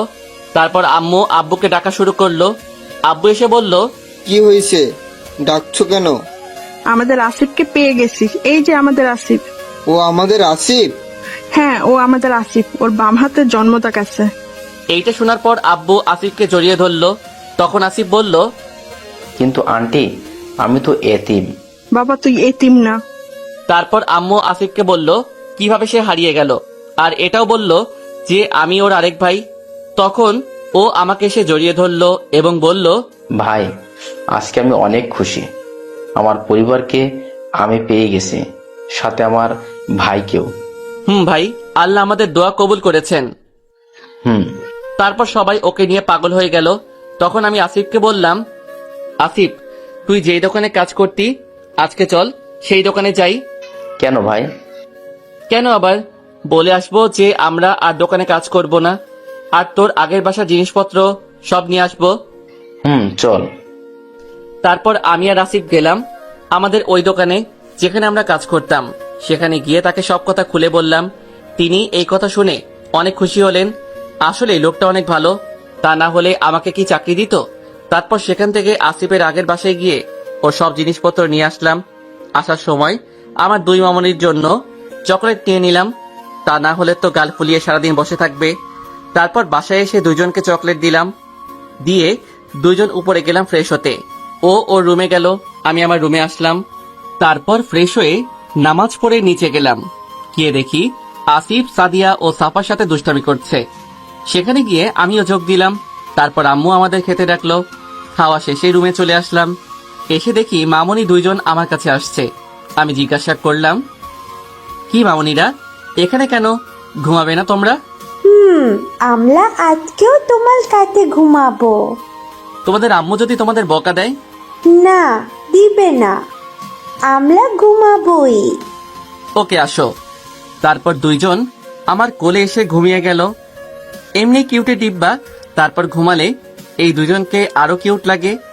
তারপর আমিও ঘুমিয়ে গেলাম। রাত 3টায় ঘুম ভাঙলো। উঠে অজু করে এসে সবাইকে ডাকতে গেলাম। বের হয়ে দেখি আসিফও রুম থেকে বের হয়েছে। আমি জিজ্ঞাসা করলাম, কিরে, ঘুম ভাঙলো? তাহাজ্জুদ পড়বো। আগে সবাইকে ডেকে নেই। চল। তারপর আমি আর আসিফ সবাইকে ডাকতে গেলাম। সবাইকে উঠিয়ে আমরা দুইজন নিচে আসলাম। তারপর সবাই উজু করে তাহাজ্জুদের নামাজ পড়ে নিচে আসলো। তারপর ফজরের আজান দেওয়ার পরে ফজরের নামাজ পড়া শেষ করলাম। নামাজ শেষে সবাই যার যার রুমে গিয়ে ঘুমিয়ে পড়ল। আমিও আমার রুমে গিয়ে ঘুমিয়ে গেলাম। সকাল 7টার দিকে উঠে একটু পড়লাম। তারপর নাস্তা করে আমি আর আসিফ কলেজে চলে গেলাম। এইভাবেই আমাদের দিন যাচ্ছে। প্রতিদিনই সুমাইয়া ও তার বান্ধবীরা আমাকে অপমান করে, কিন্তু আমি কিছু বলি না। কেননা কষ্ট যেহেতু আছে, সুখও আছে। আর আল্লাহ তাআলা বলেছেন, অর্থ কষ্টের সাথে স্বস্তি রয়েছে, নিশ্চয়ই কষ্টের সাথে স্বস্তি রয়েছে। তাই সেই সুখের জন্যই আমি অপেক্ষা করছি। কিন্তু আল্লাহ যে সেই সুখ আমাকে এত তাড়াতাড়ি দেখা যাবে, সেইটা আমি ভাবতে পারিনি। আল্লাহ চাইলে সবই পারেন। তো একদিন আমি আর আসিফ কলেজ থেকে হেঁটে বাড়ি ফিরছিলাম। তখন আমরা শুনতে পাই কারা যেন চিৎকার করছে, যেন দুইজন মেয়ে চিৎকার করছে। তারপর আমরা দুইজন ওই জায়গার কাছে গেলাম। গিয়ে দেখি কয়েকজন ছেলে দুইটা মেয়েকে ধর্ষণের চেষ্টা করছে। তারা সংখ্যায় 9 জন হবে। আমার এইটা দেখে মাথা গরম হয়ে গেল। তাও আমি মাথা ঠান্ডা রেখে বললাম, ভাই, ওনাদেরকে ছেড়ে দিন। তাদের মধ্যে থেকে একজন বলল, এই যে তোদের সমস্যা কি? তোদের এখানে তো কোনো কাজ নেই, তোরা এখান থেকে চলে যা, না হলে তোদের আমরা মেরে ফেলবো। আপনারা এখানে দুইজন মেয়েকে ধর্ষণ করবেন আর আমরা কিছু বলবো না, তা তো হতে পারে না। কি করবি রে তোরা? কোত বেশি কথা না বলে ভাগ এখান থেকে, না হলে তোরা দুইজনও বেঁচে ফিরতে পারবি না। এইবার আমার আর আসিফের মাথা অনেক গরম হয়ে গেছে। এতক্ষণ আমাদের যা বলছিল কিছু বলিনি, কিন্তু এইবার ওরা আমার বাবা মাকে নিয়ে কথা বলছে। এইবার আমি বললাম, আর কিছু না ভেবে বললাম, শেষবারের মতো বলছি, ছেড়ে দে এনাদেরকে। না গেলে কি করবি? এই যা, এদেরকে ধর। তারপর 4 জন লোক আমাকে আর আসিফকে ধরতে আসলো। এসে আমাদেরকে ধরতে যাবে, সাথে সাথে আমি একজনের তলপেটে একটা ঘুষি মারলাম। সে মাটিতে পড়ে গেল। আমার এইরকম মাইর দেখে অন্যরাও মারতে আসলো। আমি পাশে থাকা একটি লাঠি নিয়ে ওদেরকে মারতে লাগলাম। আমরা দুইজন মারতে মারতে ওই 4 জনকে আধমরা করে ফেলেছি। তারপর দেখি যারা মেয়ে দুটিকে ধর্ষণ করছিল তারা আমাদের দিকে চাকু নিয়ে আসতে লাগলো। আমিও কিছু না ভেবে তাদের সাথেও মারামারি করলাম। এক পর্যায়ে আমার হাতে চাকু লেগে হাত কেটে যায়। তাও মারতে থাকি সবাইকে আমরা দুইজন। তারপর যখন মারা শেষ হলো তখন দেখি সবাই আধমরা হয়ে আছে। তারপর পিছনে ঘুরে যখন মেয়ে দুইজনের দিকে তাকালাম তখন আমার চোখ কপালে যাওয়ার মতো অবস্থা। আরে, এরা দুইজন তো সুমাইয়া ও লিয়া। আরে, এরা এখানে কেমন করে? এদের এমন অবস্থা হলো কিভাবে? তারপর নিচের দিকে তাকিয়ে আমরা নিজেদের পাঞ্জাবি খুলে তাদেরকে দিলাম জড়িয়ে নেওয়ার জন্য। তারপর তারা পাঞ্জাবি জড়িয়ে নিল। তারপর বাইরে এসে দেখি তাদের গাড়ি রাখা আছে। আমি বললাম গাড়িতে উঠতে, তারা কিছু না বলে গাড়িতে উঠলো। তারপর আমি গাড়ি চালিয়ে তাদেরকে তাদের বাড়ি পৌঁছিয়ে দিলাম। তারা আমাকে বাসার রাস্তা বলে দিচ্ছিল। তারপর তাদেরকে বাসায় পৌঁছিয়ে দিয়ে গাড়ি তাদের ওইখানে পার্কিং করে আমরা আমাদের বাড়িতে আসতে লাগলাম। তারপর বাড়িতে এসে দেখি আম্মু আব্বুরা সবাই বসে আছে। আমরা এসেছি দেখে আম্মু তাড়াতাড়ি আমাদের কাছে এসে জিজ্ঞাসা করলো, বাবা, তোদের আসতে এত দেরি হলো কেন? তোদের কিছু হয়নি তো? এই কি বাবা, তোর হাত থেকে রক্ত পড়ছে কেন? আম্মু, আমরা ঠিক আছি, আমাদের কিছু হয়নি। আম্মু, আমাদের কিছু হয়নি, আমরা ঠিক আছি।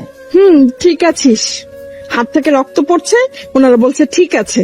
আরে কিছু হয়নি তো, আগে শোনো কি হয়েছে। তারপর আমি সবাইকে সবকিছু বললাম। তারা সবকিছু শুনে অনেক খুশি হলো। আম্মু বলল, অনেক ভালো কাজ করছিস তোরা, তোদের উপর আমার অনেক খুশি। বাবা, তোদের মতো দুজন ছেলে পেয়ে আমি গর্বিত। দেখতে হবে না ভাইটা কাদের? এমন সময় আমার 2 মামনি বলে উঠল, তোমাদের ভাই না, ওলা আমাদের মামা। তাদের কথা শুনে আমি হাসি থামিয়ে রাখতে পারছিলাম না। তারপর আমি বললাম, আমরা তো তোমাদেরই মামা। আমরা তোমাদের মামা, ঠিক আছে। তারপর ওরা এসে আমাদের পাপ্পি দিল। তারপর আমি আম্মুকে বললাম, আম্মু আমরা উপরে গেলাম ফ্রেশ হতে। আচ্ছা বাবা, যা। তারপর আমি আর আসিফ যার যার রুমে গেলাম। তারপর ফ্রেশ হয়ে হাতে ব্যান্ডেজ করলাম। তারপর জোহরে নামাজ পড়লাম। নামাজ পড়ে নিচে গেলাম খেতে। খাবার খেয়ে রুমে এসে একটা ঘুম দিলাম। বিকেলবেলা আসরের সময় উঠে নামাজ পড়ে নিচে গেলাম। দেখি সবাই নামাজ পড়ে বসে আছে। তারপর তাদের কাছে গেলাম। আম্মুকে জিজ্ঞাসা করলাম, আম্মু দুলাভাইরা আসেনি? আর একটু পরেই এসে পড়বে। ও আচ্ছা। তারপর আমি আর আসিফ আমার দুই মামনির সাথে খেলতে লাগলাম। আর ওরা দুইজন তো এক একটা যেই পাকনা পাকনা কথা বলে তা শুনে হাসি আর থামিয়ে রাখা যায় না। কিছুক্ষণ পরে দুলাভাইরা আসলেন। তারপর তারা ফ্রেশ হতে গেলেন। ফ্রেশ হয়ে এসে আমরা সবাই মাগরিবের নামাজ পড়লাম। নামাজ পড়ে আমি আর আসিফ পড়তে বসলাম। পড়তে পড়তে এশারের আজান দিয়ে দিল। তারপর নামাজ পড়ে আবার পড়তে বসলাম। রাত 10টা পর্যন্ত পড়ে নিচে গেলাম খাবার খেতে। ও আপনাদের তো বলাই হয়নি, আমার পরিবারের লোকেরা এখন ইসলামের সব বিধিবিধান মেনে চলে। আব্বু আম্মু সবাই নিয়মিত 5 ওয়াক্ত নামাজ পড়ে। এখন আব্বু দুলাভাইরা ঠিক মতো জাকাতও দেয়। অবিশ্বাস্য হলেও সত্য যে এখন আব্বুর সম্পদের পরিমাণ আগের চেয়ে অনেক বেড়ে গেছে। জাকাত দিলে যে সম্পদ বাড়ে এটা তো মহান আল্লাহ তাআলা বলেছেন। তাই তো আমাদের সবাই যারা যারা জাকাত দিতে সক্ষম তারা যেন সঠিক সময় জাকাত দিয়ে দেয়। এতে আল্লাহ তাআলা অনেক খুশি হন। যাক, এখন আসল কথায় আসি। খাবার টেবিলে গিয়ে দেখি সবাই বসে আছে। তো আমি আর আসিফ খেতে বসলাম। তো আব্বু বললেন যে তোমাদেরকে একটা সুখবর দেওয়ার আছে। কি খবর? আমি আর জামাই মিলে ঠিক করেছি যে আমরা এই বছরে হজে যাব। সেই জন্য সব কাজ আমরা করে এসেছি। আলহামদুলিল্লাহ, অনেক খুশি হয়েছি আমি। আমরাও। আব্বু যা বলল আমি তো তা শুনে অনেক খুশি লাগছে। দুনিয়ায় সব খুশি এখন আমার কাছেই। খুশি লাগবে না? কোনোদিনও ওই জায়গায় যাই তো তাই। তাও আমি আর আসিফ কানে কানে একটা কথা বললাম, কিন্তু আব্বু আমি আর আসিফ তো যেতে পারবো না, আমাদের পরীক্ষা আছে। কিন্তু আমি তো তোমাদের রেজিস্ট্রেশন করে ফেলেছি। কিন্তু আব্বু, আমরা সত্যি সত্যি যেতে পারবো না। তোমাদের ফ্লাইট তখন আমাদের পরীক্ষা থাকবে। তাহলে আমিও যাব না। আমার ছেলেরা না গেলে আমিও যাব না। আমরাও যাব না। এই রে, কি থেকে কি হয়ে গেল? তারপর আমি বললাম, আরে আমাদের যাওয়ার সাথে তোমাদের যাওয়ার সম্পর্ক কি? আছে, তোরা দুইজন না গেলে আমিও যাব না। আমি আর আসিফ তারপর অনেক বোঝালাম। অনেকক্ষণ পরে আম্মু বুঝলো। যাক, বোঝানো গেল তাই ভালো। এখন আপনাদের প্রশ্ন থাকতে পারে আমি আর আসিফ কি কানাকানি করলাম। আমরা একটা প্ল্যান করেছি। আমরা যে যাব না তা না, আমরাও যাব, কিন্তু যাব হজ্জের 10 দিন আগে। এইটা সারপ্রাইজ। কিন্তু আমরা সারপ্রাইজ দিতে গিয়ে যে মিথ্যা বলেছি তা নয়, আমাদের সত্যি পরীক্ষা আছে। কিন্তু আম্মুরা ফ্লাইটের পরপরই আমাদের পরীক্ষা শেষ, তাই আমরা কোনো মিথ্যা বলিনি। তারপর খাওয়া শেষে আম্মু আর আপুরা মন খারাপ করে ঘরে চলে গেল। মন খারাপ তো করবেই। তারপর আমরা যখন উঠতে যাব তখন আব্বু জিজ্ঞাসা করলো, বাবা তোরা না গেলে তো আমরা কেউ যাব না। আমি রেজিস্ট্রেশন ক্যান্সেল করে দেই, তোদের ছাড়া ভালো লাগবে না। তারপর আমি আর আসিফ বললাম, সব বললাম। তা শুনে তারা সবাই হাসতে লাগলো। তারপর আব্বু বলল, তোদের বুদ্ধি আছে, কেমন করে ভাবলি এসব? আল্লাহ বুদ্ধি দিয়েছেন তাই ভাবতে পারছি। ওকে, তোদের কথা মতোই আমরা কাজ করব। জাজাকুল্লাহ খাইরান আব্বু। তারপর আমি আর আসিফ যার যার রুমে চলে গেলাম। আমি তো অনেক খুশি যে আমি হজে যেতে পারবো। আল্লাহ তাআলা তো বলেছেন এতে রয়েছে মোকামে ইব্রাহিমের মতো প্রকৃষ্ট নিদর্শন। আর যে লোক এর ভিতরে প্রবেশ করেছে সে নিরাপত্তা লাভ করেছে। আর এ ঘরের হজ করা হলো মানুষের উপর আল্লাহর প্রাপ্য। যে লোকের সামর্থ্য রয়েছে এই পর্যন্ত পৌঁছার, আর যে লোক তা মানে না, আল্লাহ সারা বিশ্বের কোনো কিছুরই পরোয়া করেন না। কিন্তু আমরা যে আব্বুর টাকায় যাব তা না, আমরা নিজেদের টাকায় যাব। কেমন করে? আমরা এখন আব্বুর কোম্পানিতে চাকরি করি। আমাদের যেই বেতন সেই টাকা জমিয়েছি, তারপর সেই টাকা দিয়ে যাব। যাক, অনেক কথা বলে ফেললাম, এখন আসল কথায় আসি। তারপর এসব ভাবতে ভাবতে আমি ঘুমিয়ে গেলাম। আর এদিকে সুমাইয়া ভাবছে আমরা কত খারাপ ব্যবহার করলাম ওদের সাথে। ওরা চাইলে তো আমাদের না বাঁচিয়ে চলেও যেতে পারতো। আর আমরা কিনা, ও তো কোনো দিক দিয়ে খারাপ না, খ্যাত না, ওর চেহারাটা তো কত সুন্দর। আমরা কিনা ওদের সাথে খারাপ ব্যবহার করলাম। না, কালকে আমি আর লিয়া ওদের দুইজনের কাছে ক্ষমা চাবো, যে করেই হোক।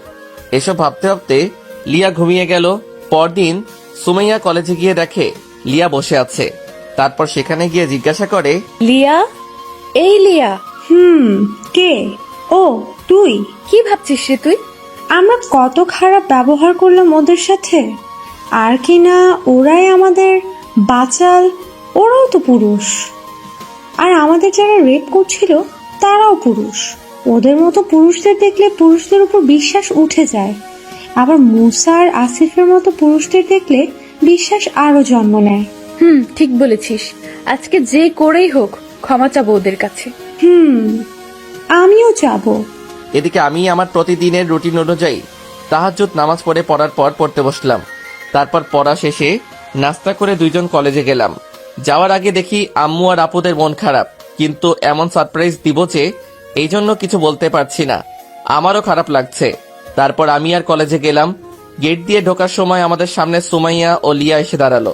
তারপর আমি বললাম, আজকেও আমাদেরকে অপমান করবেন?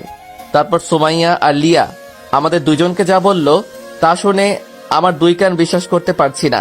তারা বলল, আমাদের দুজনকে মাফ করে দাও মুসা। প্লিজ আসিফ, আমাদের দুইজনকে মাফ করে দিও। তাদের কথা শুনে আমি আর আসিফ রীতিমতো অবাক, যে মেয়ে দুইজন প্রতিদিন আমাদের অপমান করত তারা কিনা আজকে আমাদের কাছে ক্ষমা যাচ্ছে। হয়তো আল্লাহ তাআলা এদের হেদায়েত দিয়েছে। যাক, তারা নিজেদের ভুল বুঝতে পেরেছে, তাতেই আমরা খুশি। তো আমি বললাম, আপনারা ক্ষমা চাচ্ছেন কেন? আপনারা তো কিছুই করেননি। না, আমরা তোমাদের সাথে অন্যায় করেছি। প্রতিদিন তোমাদের দুজনকে কলেজের সবার সামনে অপমান করেছি। প্লিজ আমাদের ক্ষমা করে দাও। প্লিজ আমাদের ক্ষমা করে দিও। আমি আপনাদের উপর রেগে নেই। আমি অনেক আগেই আপনাদের ক্ষমা করে দিয়েছি। আমরা আপনাদের উপর রেগে নেই, তাহলে ক্ষমা করার প্রশ্ন আসে না। না, তোমরা আমাদের ক্ষমা করোনি, তাহলে এভাবে কথা বলতে না। প্লিজ আমাদের ক্ষমা করে দাও। আরে কি করছেন? হাত ছাড়ুন। আমি তো বললাম আমরা আপনাদের ক্ষমা করে দিয়েছি। তাহলে আজকে থেকে আমরা ফ্রেন্ডস। আজকে থেকে আমরা ফ্রেন্ডস। সরি, আমার কোনো মেয়ে বন্ধুর প্রয়োজন নেই। আর বিয়ের আগে কোনো মেয়ের সাথে মেলামেশা করা ইসলামে জায়েজ না। তাই আমরা আপনাদের সাথে ফ্রেন্ডশিপ করতে পারবো না। কিন্তু কেন? কারণটা তো আপনাদের বললাম।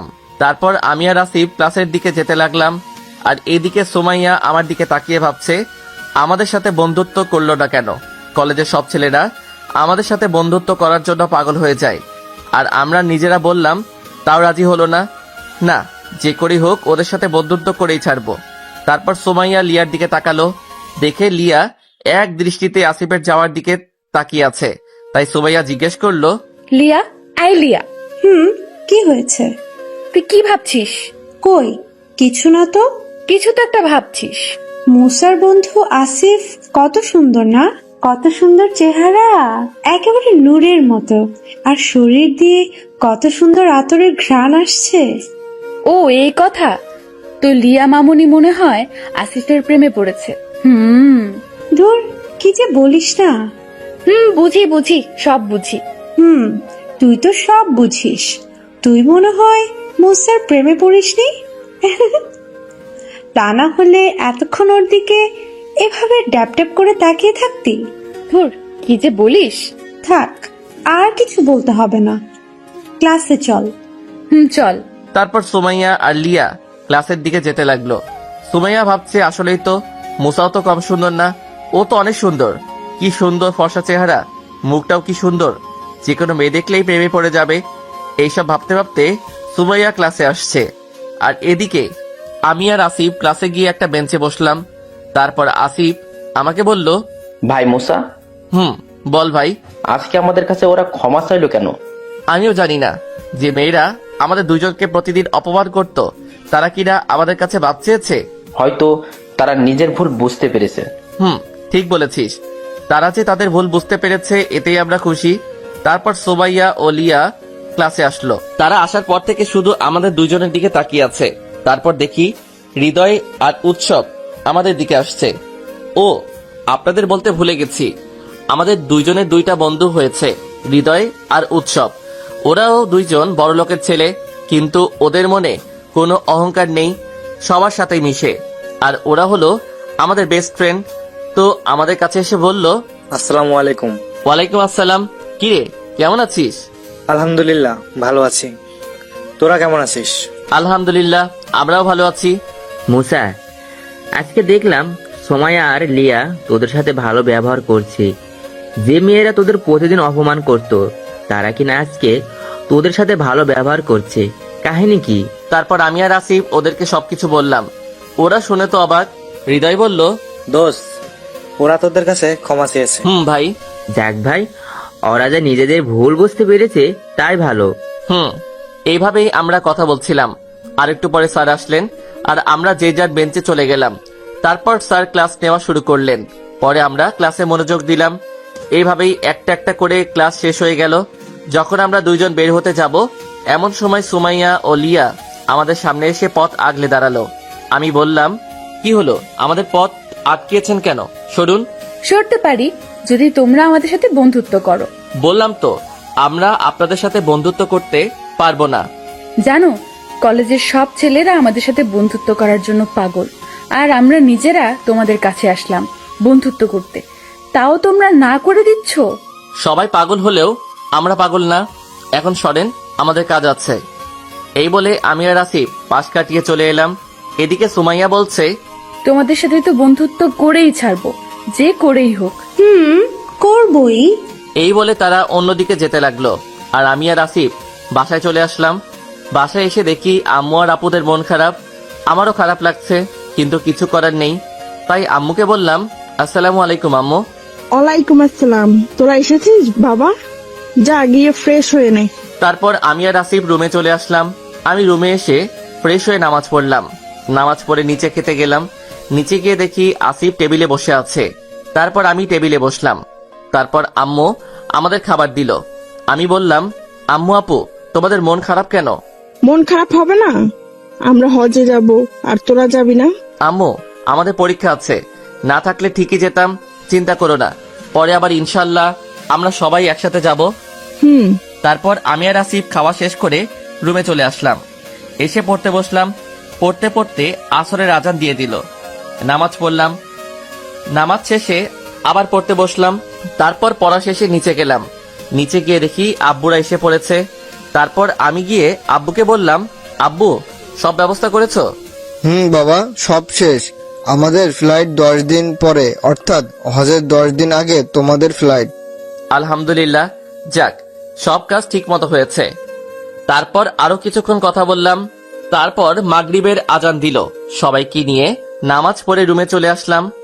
এসে পড়তে বসলাম। সামনে পরীক্ষা তো, তাই বেশি করে পড়ছি।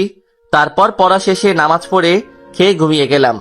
তারপর রাত 3টায় ঘুম থেকে উঠে তাহাজ্জুদ পড়ে কিছুক্ষণ কুরআন তিলাওয়াত করলাম। তারপর ফজরের আজান দিল। নামাজ পড়ে পড়তে বসলাম। পড়া শেষে নাস্তা করে দুইজন কলেজে গেলাম। এইভাবেই আমাদের দিন কাটতে লাগলো। প্রতিদিনই ওরা দুইজন আমাদের বিরক্ত করে, আর আমরা সহ্য করি। তারপর আমাদের পরীক্ষার সময় চলে এলো। তাই আমরা দুইজন চিন্তা করলাম যে এই কয়েকদিন বাড়িতে বসে পড়ব। তাই আমরা দুইজন পরীক্ষার আগে কয়েকদিন ভার্সিটিতে না গিয়ে বাসায় বসে পড়াশোনা করলাম। এদিকে এই কয়েকদিন ভার্সিটিতে যাই না বলে সুমাইয়া ও লিয়া তো চিন্তায় শেষ। ওরা মনে করছে যে আমরা আর ভার্সিটিতে আসবো না। সবাই ওদেরকে দোষারোপ করছে। সুমাইয়া ভাবছে, কি করলাম আমি এটা? ও যদি আর না আসে তাহলে আমি নিজেকে ক্ষমা করতে পারবো না। এদিকে লিয়াও একই কথা ভাবছে। এভাবেই পরীক্ষার দিন চলে আসলো। সুমাইয়া আর লিয়া দরজার দিকে তাকিয়ে আছে, যদি ওরা আসে। এইভাবেই তারা তাকিয়ে রইল।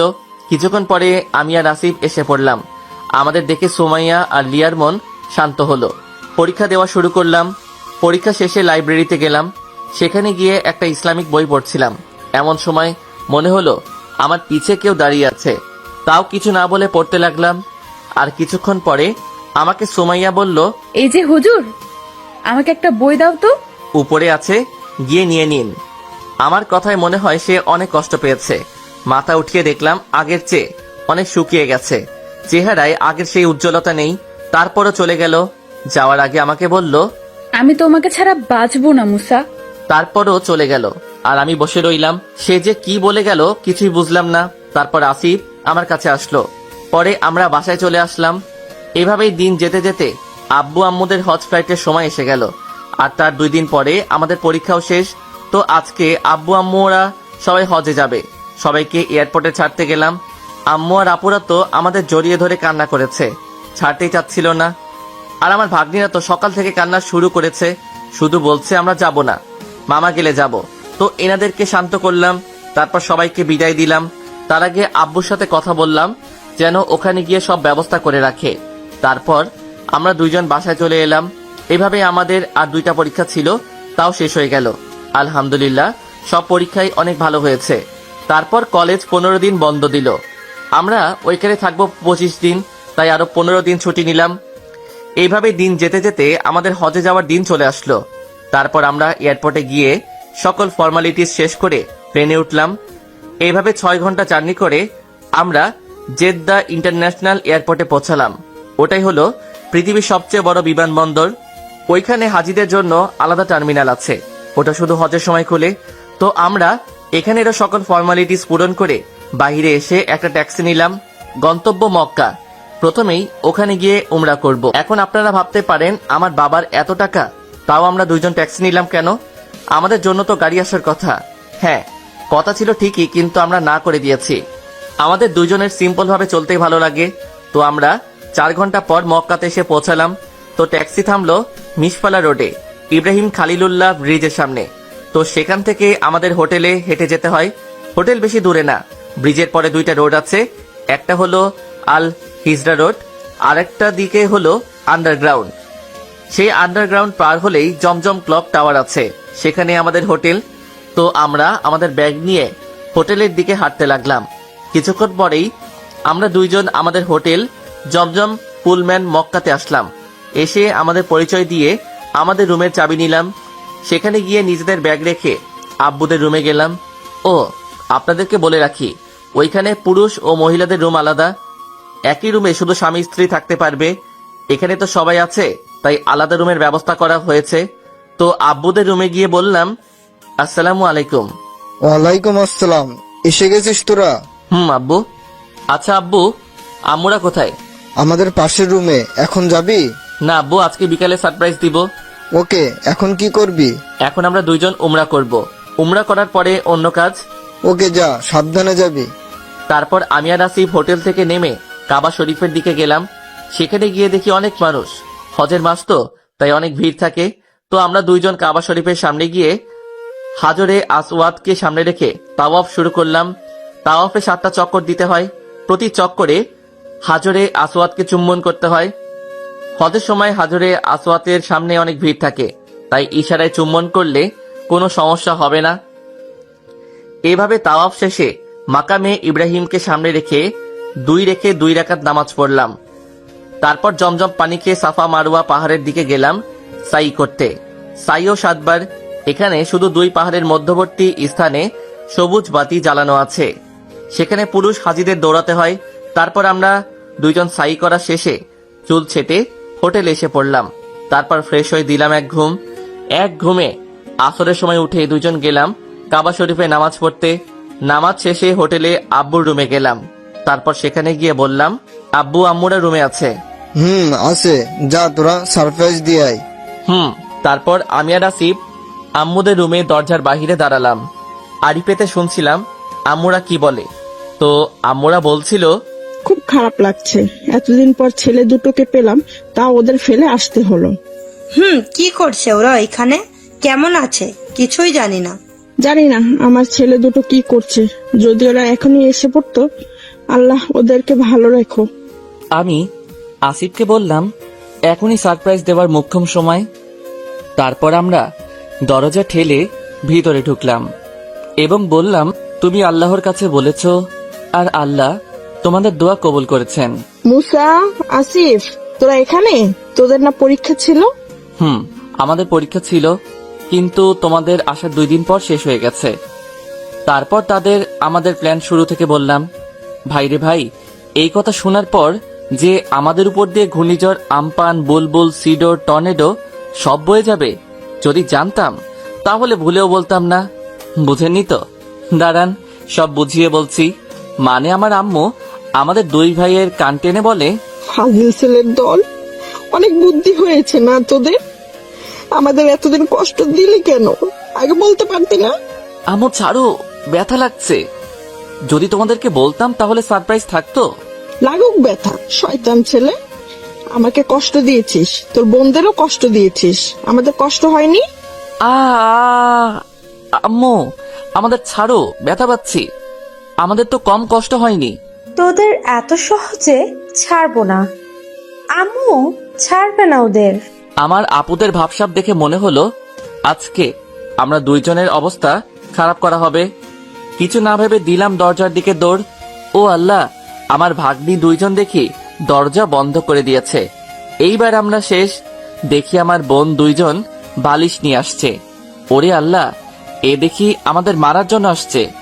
সাথে সাথে বালিশ দিয়ে বাড়ি দেওয়া শুরু করলো, এলো পাতারি মারলো। তারপর শান্ত হলো, দেখি বালিশ ছিঁড়ে তুলা বের হয়ে গেছে। তারপর একটু খাটে বসলাম।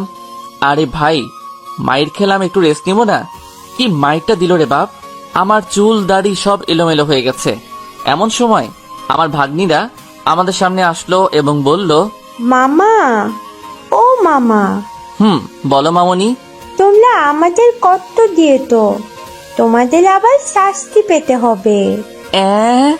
কি বলো মামনি? তোমাদের আম্মুরা আমাদের দুইজনকে শাস্তি দিল, আবার তোমরাও দিবা? দিব। না শুনলে টুল টেনে দিয়ে ফেলবো। না না থাক, বলো কি শাস্তি? একটা ভুল করলাম, তার জন্য আমার এত শাস্তি পেতে হচ্ছে? আর কখনোই তোমাদেরকে সারপ্রাইজ দিব না। তোমরা এখন আমাদেরকে বাহিরে নিয়ে যাবে আর আমাদের আইসক্রিম চকলেট খাওয়াতে হবে। লাজি? আমি মনে মনে আলহামদুলিল্লাহ বললাম, কেননা মনে করেছিলাম তারা আর কি বড় শাস্তি দেয়। তারপর আমি বললাম, যাও, আমরা দুইজন রাজি। কি আসিফ, রাজি না? রাজি, যাও রেডি হও। তারপর তারা খুশি হয়ে গেল রেডি হতে। দেখি দুইজন দুইটা বোরকা পরে আছে। এমনি আমার মামনি দুইজন কিউটের ডিব্বা, তার উপর বোরকা পরলে আরো কিউট লাগে। তারপর তাদের দুজনকে কোলে নিয়ে বাহিরে গেলাম। বাহিরে আল হিজরা রোডে গেলাম, কেননা সেইখানে বিভিন্ন খাবারের দোকান আছে। তো আমরা আইসক্রিমের দোকানে গিয়ে বললাম 2টা আইসক্রিম দিতে। দেওয়ার সাথে সাথে এরা দুইজন খাওয়া শুরু করলো। ওরে বাবা, এ দেখি 5 মিনিটে শেষ। তারপর বললাম, কি আরো খাবা? আরো খাবো। আর খেলে তো ঠান্ডা লাগবে মামনি। তারপর আপু তো আমাদের বকবে। না, আম্মু বকবে না, আমরা আরো খাবো। তারপর তাদেরকে আরেকটা আইসক্রিম কিনে দিলাম। শুধু খেয়েই যাচ্ছে। আজকে এদের ঠান্ডা লাগবে আর আমরা বকা খাবো। তারপর আমরা ওনাদেরকে নিয়ে চকোলেটের দোকানে গেলাম। সেখান থেকে ওনাদের অনেকগুলো চকলেট কিনে দিলাম। তারপর ওনারা চকলেট খাওয়া শুরু করলো। দেখি মাগরিবের আজান শোনা যাচ্ছে কাবা শরীফ থেকে। কি সুন্দর সুর আজানের! কাবা শরীফের আজান শুনলেই আমার মন শান্ত হয়ে যায়, কোনো চিন্তাই থাকে না। তারপর সবাইকে ফোন দিয়ে কিং আব্দুল আজিজ গেটের সামনে আসতে বললাম। এটাই সবচেয়ে বড় গেট, এখান থেকেই ঢোকা সহজ। তারপর সবাই আসলো, পুরুষরা পুরুষদের জায়গায়, মহিলারা মহিলাদের জায়গায়। তারপর একামত হলো। পরে ইমাম শেখ মাহির বিন মুয়াকালি নামাজ পড়ালেন। নামাজ শেষে সবাই কাবা শরীফের সামনে গেলাম নফল তাওয়াফ করতে। নফল তাওয়াফেও অনেক সোয়াব। 7টা নফল তাওয়াফ একটা উমরা হজের সমান। তারপর নফল তাওয়াফ করতে করতেই এশারের আজান দিয়ে দিল। তারপর নামাজ পড়ে আমরা সবাই হোটেলে চলে এলাম। এসে খেয়ে ঘুমিয়ে গেলাম। রাত 3টার দিকে শুনি আজান দিচ্ছে। আমি তো অবাক, রাত 3টায় আজান দিচ্ছে কেন? তারপর মনে পড়ল, ও এখানে তো তাহাজ্জুদের আজান দেওয়া হয়। তারপর আসিফকে জাগালাম। তারপর বললাম যে তাহাজ্জুদের আজান দিচ্ছে, চল নামাজ পড়ে আসি। তারপর সবাইকে ফোন দিয়ে জাগালাম। জাগিয়ে সবাইকে নিয়ে নামাজ পড়তে গেলাম। নামাজ পড়া শেষে কিছুক্ষণ বসে রইলাম। তারপর ফজরের আজান দিল। প্রথম সুন্নত নামাজ পড়লাম। তারপর ফজরের আজান দিল, নামাজ পড়ানো শুরু হলো। ইমাম শেখ ডক্টর মোহাম্মদ আব্দুর রহমান আল সুদাইসি নামাজ পড়ালেন। উনি হলেন কাবা শরীফের প্রধান ইমাম। তার কণ্ঠে তিলাওয়াত শুনে চোখ দিয়ে এমনি পানি বের হয়ে যায়। তিনি প্রথম রাকাতে সূরা আল ইউসুফের অর্ধেক এবং দ্বিতীয় রাকাতে বাকি অর্ধেক পড়ালেন। তারপর নামাজ শেষে হোটেলে চলে আসলাম। এভাবেই আমাদের দিন যাচ্ছে অনেক আনন্দে। এভাবেই দেখতে দেখতে 7ই জিলহজ চলে আসলো। মানে এই দিন মাগরিবের পরে মিনার উদ্দেশ্যে রওনা দিতে হয়। তো সবাই মিনার উদ্দেশ্যে রওনা দিলাম। সেখানে গিয়ে এশারের নামাজ আদায় করলাম। তারপর ৮ জিলহজ ওখানে থাকলাম। পরের দিন অর্থাৎ ৯ জিলহজ আরাফাতের উদ্দেশ্যে রওনা হলাম। সেখানে সারাদিন থেকে সূর্যাস্তের পরে মুজদালিফার উদ্দেশ্যে রওনা হলাম। সেখানে ১ রাত থাকলাম। সেখান থেকে পাথর সংগ্রহ করতে হয় শয়তানকে মারার জন্য। তারপরের দিন ১০ই জিলহজ কুরবানির পর মিনায় নির্ধারিত স্থানে ৩ শয়তানকে পাথর মেরে চুল ছেটে আবার মিনায় আমাদের থাকার জায়গায় চলে আসলাম। এইভাবে ১১ ও ১২ই জিলহজ মিনায় শয়তানকে পাথর মারলাম। তারপর মক্কা এসে তাওয়াফে জিয়ারত করলাম। এই তাওয়াফ ফরজ। তারপর আমাদের হজ শেষ, শুধু বিদায় তাওয়াফ বাকি আছে। সেটা সেদিন মক্কা ছেড়ে যাব সেদিন করতে হবে। তারপর আর কিছুদিন মক্কা থাকলাম। তারপর বিদায় তাওয়াফ করে মদিনায় চলে গেলাম। আসার সময় অনেক কষ্ট হচ্ছিল। তারপর মদিনায় এসে আমরা নবীজি সাল্লাল্লাহু আলাইহি ওয়াসাল্লামের রওজা জিয়ারত করলাম। মদিনায় আসলেই অনেক শান্তি লাগে, অনেক ভালো লাগে। যে গেছে সেই জানে। তারপর সেখানে কিছুদিন থাকলাম। আমাদের আগে আমার পরিবারের সবাই চলে গেল, কিন্তু আমরা আরো পরে এসেছি বলে থেকে গেলাম। চাইলে আমরাও যেতে পারতাম। আব্বু আমাদের সেই ব্যবস্থা করে দিত, কিন্তু আমরা যাইনি। আব্বুর অনেক কাজ আছে, তাই তারা চলে গেছে। তো আমরা আর কিছুদিন থাকলাম আর তাদের জন্য কিছু গিফট কিনলাম। এভাবেই আমাদের যাওয়ার সময় হলো। মদিনা ছেড়ে যেতে আমারও অনেক কষ্ট হচ্ছিল, অনেক কান্না পাচ্ছিল। তারপর আমরা দেশে চলে গেলাম। তার আগে কিন্তু আম্মুকে জানাইনি। তারপর বাসায় পৌঁছে বাসার দরজায় নক করলাম। আম্মু দরজা খুলল। আমাদের দেখে তো অবাক। আমি বললাম, আসসালামু আলাইকুম আম্মু। ওয়ালাইকুম আসসালাম বাবা। তোরা আম্মু আমরা। তোরা আসবি আগে বলবি না? অনেক ভালো, আয় ভিতরে আয় তোরা। তারপর আমরা ভিতরে গেলাম। গিয়ে দেখি আমার মামুনি 2 জন খেলা করছে। যেই আমাদের দেখলো অমনি দৌড়ে এসে আমাদের কোলে উঠে গেল। বলল, মামা তোমরা এতে তো? মামুনি এসেছি, তোমাদের জন্য গিফটও নিয়ে এসেছি। কি তো? এই যে এই সব কিছু তোমার আর সাফার জন্য। থ্যাংকু মামা। তারপর তারা ওইসব জিনিস নিয়ে গেল। তারপর আমরা আম্মুদের জন্য যেই সব গিফট আনলাম সেগুলো তাদেরকে দিয়ে দিলাম। কি খুশি। তারপর আমার রুমে গিয়ে ফ্রেশ হয়ে রেস্ট নিলাম। তারপর আব্বুর আসলো। একটু গল্প করে খেয়ে ঘুমিয়ে গেলাম। ও আপনাদেরকে তো সুমাইয়া ও লিয়ার কথা বলাই হয়নি। এদিকে সুমাইয়া আর লিয়া কলেজ খোলার পরও আমরা আসলাম না দেখে চিন্তায় শেষ। জানতে পারলো যে আমরা ছুটি নিয়েছি। তারা তো কান্না করতে করতে শেষ। সুমাইয়া লিয়াকে জিজ্ঞাসা করে, কি লিয়া, কি ভাবিস? সুমাইয়া, আমি আসিফকে অনেক ভালোবাসি, কিন্তু ও তো আর এলো না। ও কি বোঝে না যে আমি ওকে ভালোবাসি? আমিও মুসাকে অনেক ভালোবাসি। কলেজের সব থেকে ভদ্র ছেলে ও। কত সুন্দর চেহারা ওর, কত সুন্দর করে কথা বলে। আসিফ আসলেই আমি ওকে আমার মনের কথা বলে দেব। আমিও সেই অপেক্ষায় আছি। ও আসলে আমিও আমার মনের কথা ওকে খুলে বলবো। এভাবেই তারা ভাবছে কিভাবে আমাকে আর আসিফকে তাদের মনের কথা বলবে। আর এদিকে আমি পরের দিন তাহাজ্জুদ পড়ে ফজর পড়তে বসলাম। পড়তে পড়তে 8টা বেজে গেল।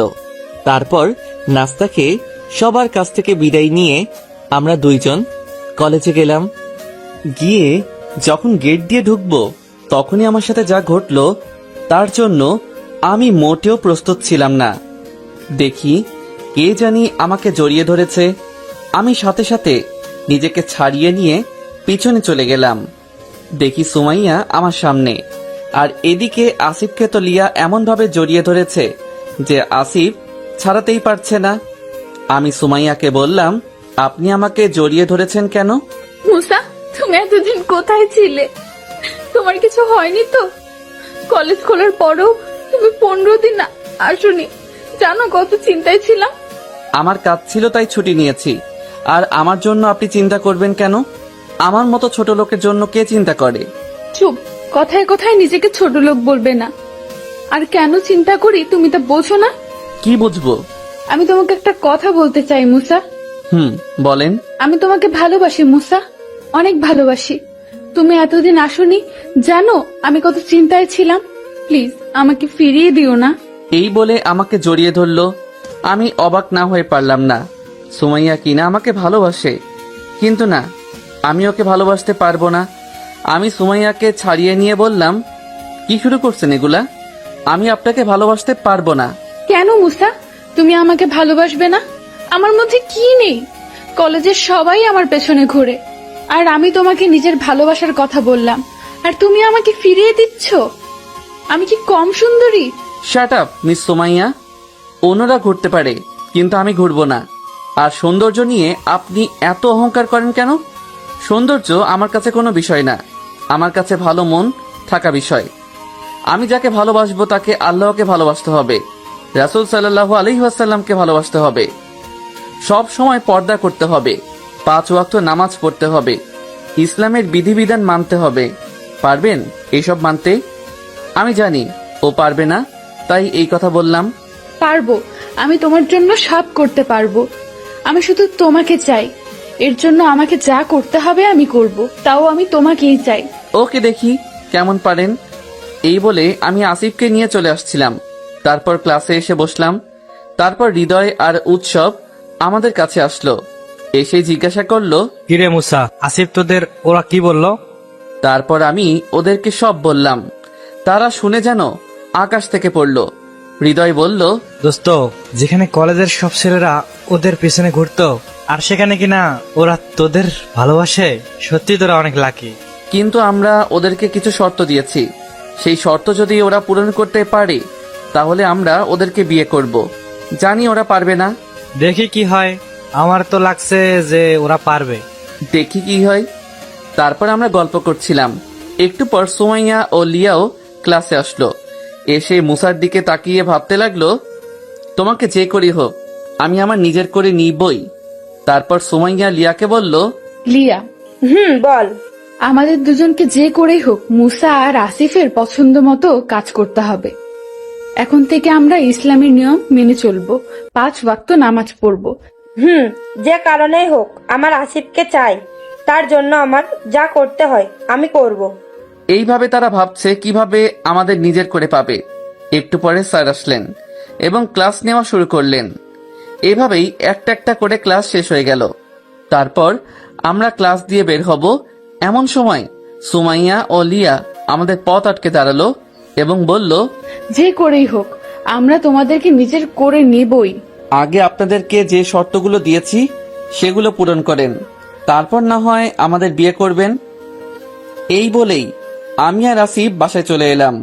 এসে ফ্রেশ হয়ে খাওয়া দাওয়া করে পড়তে বসলাম। পড়তে পড়তে আসরের আজান দিয়ে দিল। তারপর নামাজ পড়ে নিচে গেলাম।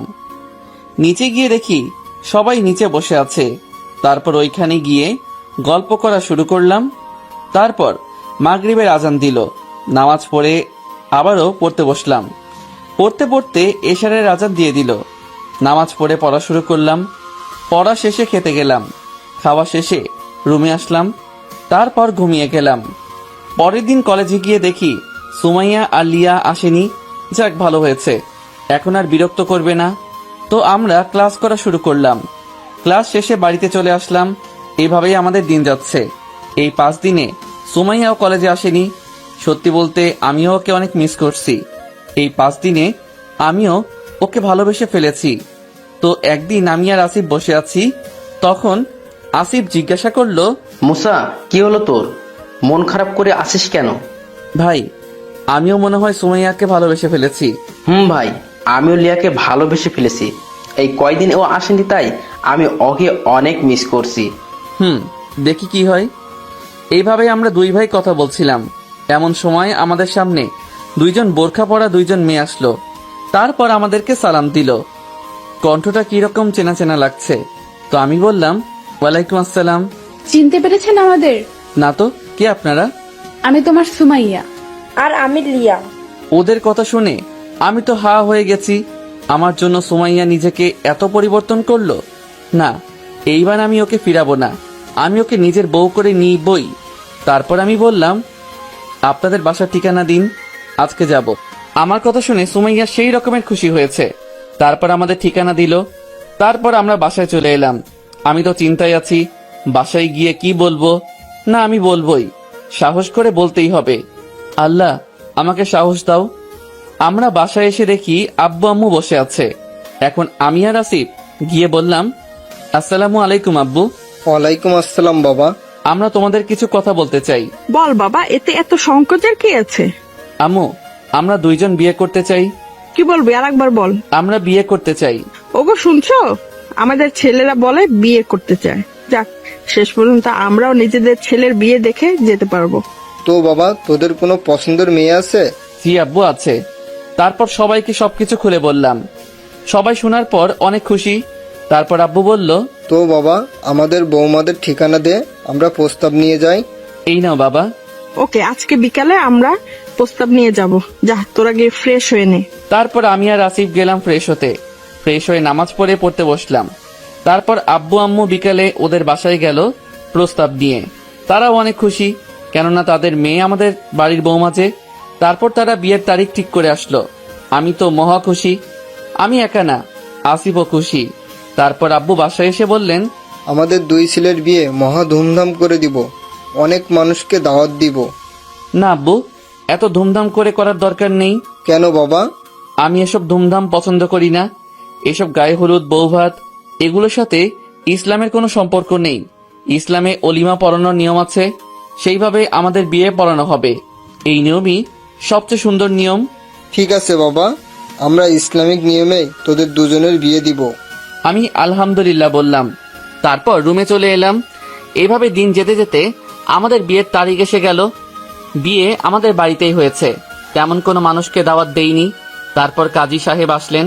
সব কাজ শেষ করার পর কাজী সাহেব বললেন, তো দেনমোহর কত লিখবো? লিখুন 20 লক্ষ টাকা। না বাবা, এত টাকা না। কেন বাবা, আমাদের কি টাকা কম আছে? না বাবা, কিন্তু দেনমোহর দিতে হবে আমার নিজের ইনকাম থেকে, তোমার টাকা দিয়ে না। আর দেনমোহর দেওয়ার সময় সামর্থ্য বিবেচনা করতে হবে, তাই এত টাকা আমার নেই। কিন্তু তোমার বেতন তো অনেক, তাহলে বাকি টাকা কোথায়? বাকি টাকা আমরা দেশের বিভিন্ন চ্যারিটিতে দিয়ে দিয়েছি। বাবা, গরিবরা খেতে পায় না। আমরা যদি নিজেদের কোম্পানির ইনকামের একটা অংশ বিভিন্ন চ্যারিটিতে দিয়ে দেই, তাহলে গরিবদের অনেক উপকার হয়। সত্যি বাবা, তোদের উপর আমরা সত্যিই গর্বিত। কাজী সাহেব, আমার ছেলেরা যা বলছে তাই করেন। তো তোমাদের সমর্থ কত? 5 লাখ টাকা। ওকে, যান, কোনেদেরকে ডেকে নিয়ে আসুন। তারপর আমার আম্মু, আপুরা ও সুমাইয়া ও লিয়া আম্মুরা ওদেরকে ডাকতে গেল। পরে দেখি দুইজন নীল বোরকা পরে আসলো। আসলেই আমার বউটাকে পরীর মতো লাগছে। তারপর আমাদের পাশে ওদের বসানো হলো। তারপর কাজী সাহেব বললেন, বাবা বলো কবুল। কবুল। আরো 2 বার বলো। কবুল কবুল। মা বলো কবুল। কবুল কবুল কবুল। ওর কাণ্ড দেখে সবাই হেসে ফেলল। কি মেয়ে দেখলেন, আমাকে পেতে কি করলো। তারপর আসিফের বিয়ে হয়ে গেল। তারপর সব কাজ শেষে সবাইকে বিদায় দেওয়া হলো। তারপর আমি আর আসিফ ছাদে গেলাম, অনেকক্ষণ ওইখানে থাকলাম। তারপর আমার আপু আর দুলাভাইরা আসলো, এসে বলল, কি শালা বাবু, বাসর ঘরে যাবে না? ভাই যা, বাসর ঘরে যা, তোর বউ তোর জন্য অপেক্ষা করছে। যাচ্ছি। এই আসিফ, আয়। চল। ভাই, বিড়ালটা কিন্তু ঠিক মতো মারিস। হুর, যাও তো। তারপর আমি আর আসিফ চলে এলাম। আপনারা ভাববেন যে আমার কত বেতন, যে আমি আমার টাকা চ্যারিটিতে দেই। এখন আপনাদেরকে বলি, আমার বেতন 15 লাখ টাকা, কিন্তু আমি আমার বেতনের বেশিরভাগ অংশ দিয়ে দেই। বাকি টাকা অন্য কাজের জন্য জমাই, তা না হয় পরেই জানবেন। তারপর আমি আমার রুম থুকু বাসর ঘরে এসে পড়লাম। এসে দরজা লাগালাম। পিছনে ফিরে দেখি আমার বউ আমাকে সালাম করতে আসছে। যখনই আমাকে সালাম করবে তখনই ওকে নিজের বুকে জড়িয়ে ধরলাম। তারপর আমি বললাম, বউয়ের স্থান স্বামীর পায়ে না, বুকে হয়। আর কখনো সালাম করবে না, আল্লাহ ছাড়া আর কারো সামনে মাথা নত করবে না। কিন্তু আমি জানতাম বউয়ের স্থান স্বামীর পায়ে। ভুল জানো তুমি সুমু, ভালোবাসার মানুষের স্থান কখনোই পায়ে হয় না। যাকে সারা জীবন ভালোবাসবো তার স্থান পায়ে কেন হবে? আমাকে সত্যিই ভালোবাসো তুমি মুসা? আমার সুমু পাখি, তোমাকে ভালোবাসি, আর এইভাবেই ভালোবাসবো। এই বলে ওকে আরো শক্ত করে জড়িয়ে ধরলাম। আমিও ভালোবাসি তোমাকে। সুমু, তোমার উজু আছে? আছে। চলো 2 রাকাত নফল নামাজ পড়ে আল্লাহর কাছে দোয়া চাই, যেন আমাদের সংসার সুখের হয়। চলো। তারপর আমি আর সুমাইয়া 2 রাকাত নফল নামাজ পড়ে আল্লাহর কাছে দোয়া চাইলাম।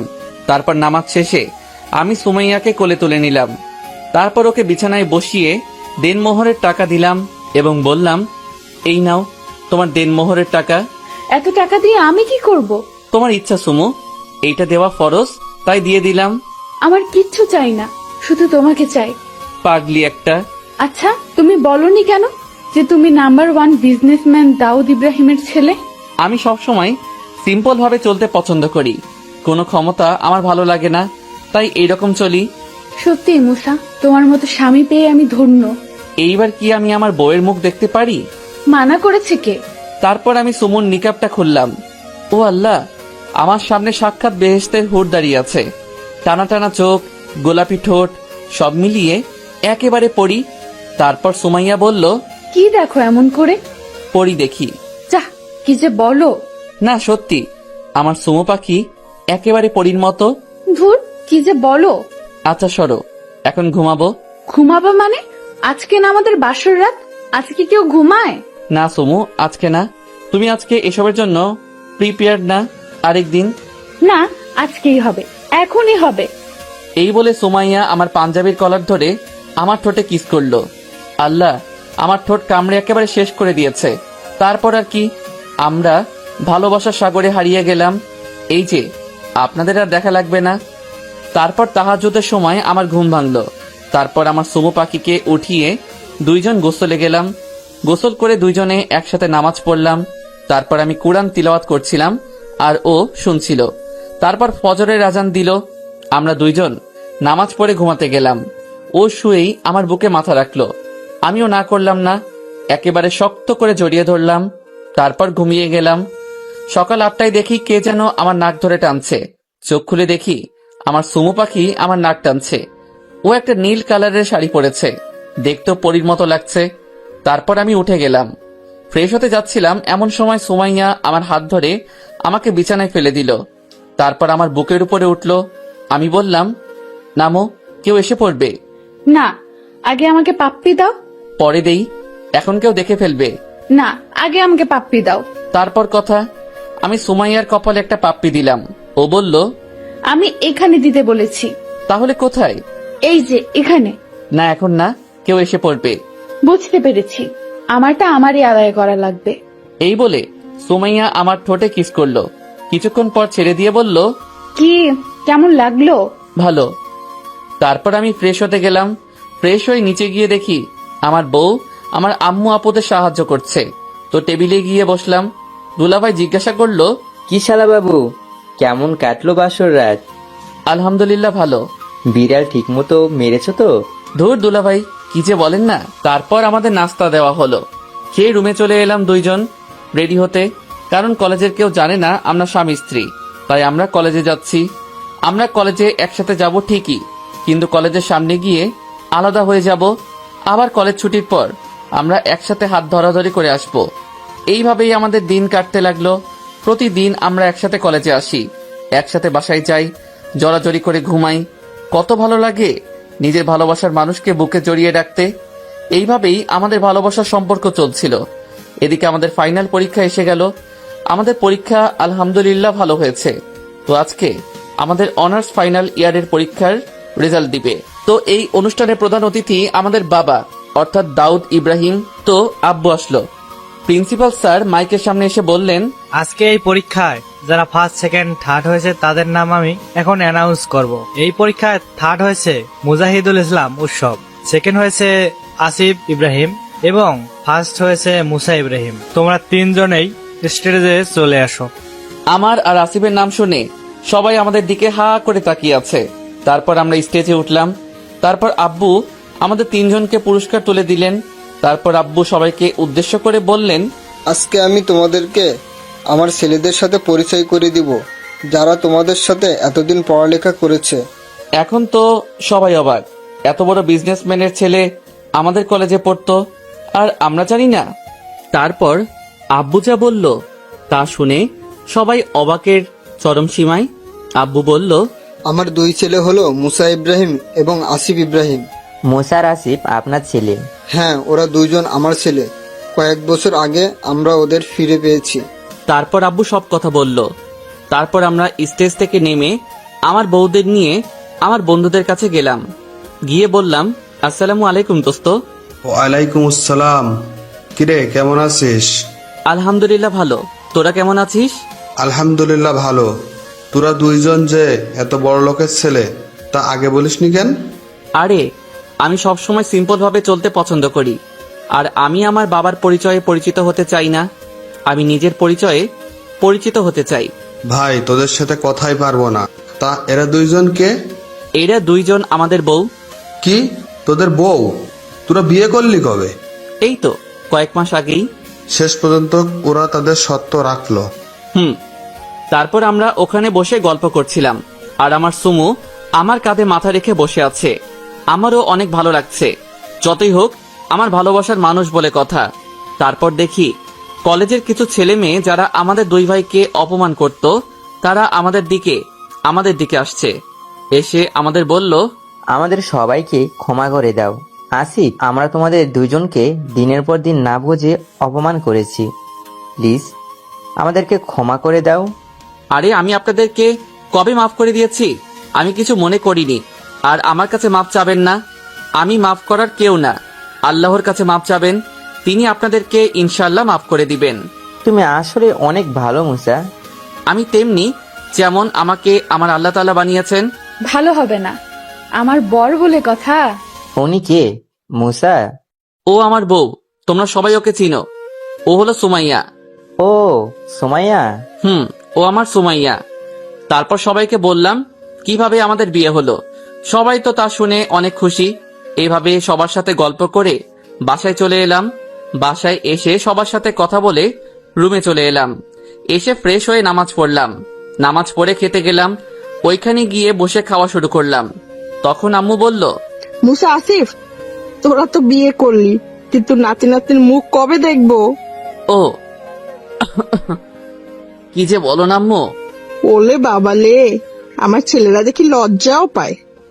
ভাই, আমাদের কিন্তু ভাতিজা ভাতিজি চাই। ওকে, দেখা যাক, আল্লাহ যা দেয় তাই হবে। তারপর খাবার খেয়ে আমার রুমে চলে এলাম। এসে শুয়ে পড়লাম। আরেকটু পরে সুমাইয়া এসে আমার বুকের উপর শুয়ে পড়ল। তারপর আমিও তাকে জড়িয়ে ধরলাম। তখন সুমাইয়া বলল, আই বর, শোনো। বউ বলো। আমার না একটা বেবি চাই, একেবারে তোমার মতো রাজপুত্র। না, আমি আমার রাজকন্যা চাই, একেবারে তোমার মতো। না, আমার ছেলে চাই। আচ্ছা, আল্লাহ যা দিবে তাই হবে। চলো কাজ শুরু করি। কিসের? বেবি আনার। চলো শুরু করি। না সুমাইয়া, এখন না, আজকে রাত্রে। না, এখনই না করলে আমি নিজেই নিব।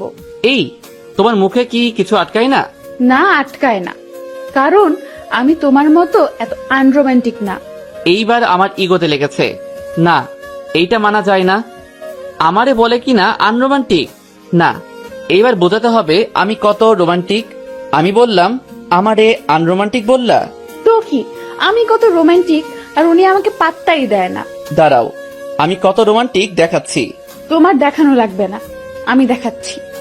এই বলে ও আমার দিকে এগোতে লাগলো। কিছুক্ষণ পর ওর নিঃশ্বাস আমার মুখের উপর পড়তে লাগলো। ওর ঠোঁট কাঁপছিল। এমন সময় ও আমার ঠোঁটের সাথে ওর ঠোঁট লাগিয়ে দিল। আল্লাহ, কি জোরে কামড় দিচ্ছে। আমিও কি কম, আমিও রেসপন্স দিচ্ছি। এরপর আর কি, আমাদের মধ্যে যা হওয়ার হয়ে গেল। এইটা আপনারা বিয়ে করলে জানতে পারবেন। আর দোয়া করবেন এরকম রোমান্টিক বউ যেন পাই। তো বিকেলবেলা ঘুম থেকে উঠলাম। তারপর সুমাইয়াকে উঠালাম। তারপর আমরা একসাথে গোসল করতে গেলাম। তারপর আসরে নামাজ পড়ে নিচে গেলাম। নিচে গিয়ে দেখি আব্বু আম্মু সবাই বসে আছে। তারপর আমি ওইখানে গেলাম। যাওয়ার পরে আব্বু বলল, বাবা মুসা, আসিফ, তোদের তো পড়াশোনা শেষ, এখন আমার কোম্পানির দায়িত্ব তোরা দুজনেই নে। আমি আর একা পারছি না। ওকে আব্বু, আমি আর আসিফ কোম্পানির দায়িত্ব নিব। কি বলিস আসিফ? তারপর কিছুক্ষণ গল্প করার পর মাগরিবের আজান দিল। নামাজ পড়ে উপরে চলে আসলাম। এসে ল্যাপটপে কোম্পানির কিছু কাজ করলাম। এইভাবে কাজ করতে করতে এশারের আজান দিয়ে দিল। নামাজ পড়ে নিচে গেলাম খেতে। খাওয়া শেষ করে উপরে এসে ঘুমিয়ে গেলাম। পরের দিন সকালে আমি আর আসিফ রেডি হয়ে আমাদের অফিসে গেলাম। ওইখানে গিয়ে প্রথমে সকল কাজ বুঝলাম। তারপর আস্তে আস্তে সব কাজ বুঝে গেলাম। এভাবেই প্রতিদিন আমি আর আসিফ অফিস সামলাই। এভাবেই আমাদের দিন যাচ্ছে। তারপর দেখতে দেখতে হজের মাসও চলে আসলো। আগে থেকেই আমরা রেজিস্ট্রেশন করে রেখেছি। পরিবারের সবাই জানে, শুধু আমাদের দুইজনের বউ জানে না। এইটা তাদের জন্য সারপ্রাইজ। তো আমি গিয়ে সুমাইয়াকে বললাম, সুমু পাখি শোনো, বলো। আমরা আর কয়েকদিন পর এক জায়গায় যাব। কোথায় যাব? সেইটা বলা যাবে না, সারপ্রাইজ। ওকে, ঠিক আছে, তোমার সারপ্রাইজ নিয়ে তুমি থাকো। আরে রাগ করছো কেন? আমরা হানিমুনে যাব। কোথায় বলো না। গেলেই দেখতে পারবে। ও ওকে। মন খারাপ করো কেন আমার জান পাখি? আমি কারো জান পাখি না, ছাড়ো আমাকে। তোমাকে সত্যি একটা সুন্দর জায়গায় নিয়ে যাব, ততদিন অপেক্ষা করো। আচ্ছা। আমি ভাবছি আমার ও তোমাকে বলতে মন চাচ্ছে আমার জান পাখি যে আমরা কোথায় যাব, কিন্তু তোমাকে সারপ্রাইজ দিব বলে বলতে পারছি না। আমারও তো খারাপ লাগছে। তারপর আর কি, আমিও আমার কাজ করতে লাগলাম। দেখতে দেখতে যাওয়ার সময়ও এসে গেল। এই কয়েকদিন ও আমার সাথে তেমন ভালো করে কথাও বলেনি, কিন্তু আমি আজকে এমন সারপ্রাইজ দিব যে তুমি সব সময় মনে রাখবে। আগে থেকে সব গুছিয়ে রেখেছিলাম, প্লেনের টিকিটও কনফার্ম। আমাদের পরিবারে শুধু আমি, আসিফ আর আমাদের বউরা যাবে। তো আমি সুমাইয়াকে বললাম, জান পাখি বলো। রেডি হয়ে নাও, আজকে তোমাকে সারপ্রাইজ দিব। সত্যি? কি দিবে? ওইটা তো গেলেই বুঝতে পারবে। ওকে, আমি আসছি। যাও তাড়াতাড়ি। তারপর ও চলে গেল। একটু পরে ফিরে এলো। আমি ওকে দেখে তো ক্রাশ নামক জিনিস খেলাম। আরে ভাই, এইটা হালাল ক্রাশ, যখন তখন খেতে পারবেন, সমস্যা নাই। দেখি একটা কালো কালারের বোরখা পরে আছে, এমনি দেখতে পরীর মতো। তার উপর যদি কালো বোরখা পরে তাহলে তো জান্নাতের হুরের মতো লাগে। তো আমি তার দিকে এক দৃষ্টিতে তাকিয়ে আছি। তখনও বলল, এই যে হুজুর, কি দেখেন এমন করে? পরি দেখি, একটা কালো বোরখা পরা পরি। যা দুষ্টু, আমার লজ্জা করে না? ওরে আমার লজ্জাপতি বউরে, যখন আমার সাথে রোম্যান্স করো তখন লজ্জা কই থাকে? তখন লজ্জা থাকে না। আর আমি আমার স্বামীর সাথে রোম্যান্স করি, তাতে তোমার কোনো সমস্যা? সমস্যা হবে কেন? আমার তো ভালোই লাগে। এখন আমার কাছে আসো তো। কেন? আরে আসো না। তারপর ও আমার কাছে আসলো। আমি ওর চোখ বেঁধে দিলাম। ও বলল, এই আমার চোখ বন্ধ করছো কেন? কি বললাম? সারপ্রাইজ। এই জন্য চোখ বন্ধ করবে? করব। আচ্ছা, এখন আমাকে একটা কিস দাও তো। আমি ওর কপালে একটা কিস দিলাম। তখন ও বলল, ওই, আমি এইখানে কিস করতে বলেছি। তাহলে কোথায়? ঠোঁটে। না, পারবো না। তোমার পারতে হবে না, আমারটা আমিই নিব। এই বলে ও আমার দিকে এগিয়ে আসছে। তারপর হঠাৎ ও আমার ঠোঁটে একটা কিস করে দিল। তারপর বলল, দেখলে তো কেমন করে আদায় করতে হয়? দেখলাম, আমিও আদায় করব। দেখা যাবে। তারপর আমি আর সুমাইয়া নিচে গেলাম। এখন তো ওর চোখ বন্ধ, তাই এখন ওনার হাত ধরে নিয়ে যেতে হবে। এখন কি করি? সামনে তো সিঁড়ি। আমি বললাম, জান পাখি সামনে তো সিঁড়ি। তো আমাকে কোলে করে নিয়ে যাও। কেউ যদি দেখে ফেলে? দেখলে কি হবে? তুমি তোমার বউকে কোলে নিয়েছো, অন্য কাউকে তো নাওনি। ওকে, কোলে নিচ্ছি মহারানী। তারপর আমি ওকে কোলে থেকে নামালাম। তারপর আর ও আমার বুকে মাথা লুকিয়ে আছে। পরে নিচে নামলাম, নেমে দেখি কেউ নেই। যাক, বাঁচা গেল। তারপর এসে পড়লো, দেখি আসিফও আমার বুদ্ধি খাটিয়েছে, মানে ও লিয়া চোখ বন্ধ করে দিয়েছে। তারপর আম্মু বলল, সাবধানে যাস বাবা, বৌমাকে দেখে রাখিস। ওকে আম্মু, তোমরাও সাবধানে থাকবে। আসি কেমন? আসসালামু আলাইকুম। ওয়ালাইকুম আসসালাম। তারপর আমি আর আসিফ গাড়িতে উঠলাম। এখন তো আবার আমাদের বউদেরকে ধরে নিয়ে যেতে হবে। সারপ্রাইজ যেহেতু দিচ্ছি, তাহলে সব কাজ তো আমাদেরই করতে হবে। তো গাড়ি আমাদেরকে এয়ারপোর্টে নিয়ে আসলো। তারপর এয়ারপোর্টের ভিতরে ঢুকে সব কাজ করে ইমিগ্রেশনের ভিতরে ঢুকে গেলাম। তারপর আমার বউরা যেন কানে না শুনতে পায়, এই জন্য তাদের কানে এয়ার প্লাগ লাগিয়ে দিয়েছি। সারপ্রাইজ তো দিয়েই ছাড়বো। তারপর ওদেরকে ধরে প্লেনে উঠালাম, যেন বুঝতে না পারে যে আমরা কোথায় উঠছি। তারপর ওদের কানে এয়ার প্লাগ পরিয়ে দিলাম, যেন কিছু না শুনতে পারে। মনুরা, তোমাদেরকে এমন সারপ্রাইজ দিব সারা জীবন মনে রাখবা। তো ওরা জিজ্ঞাসা করলো যে কোথায়।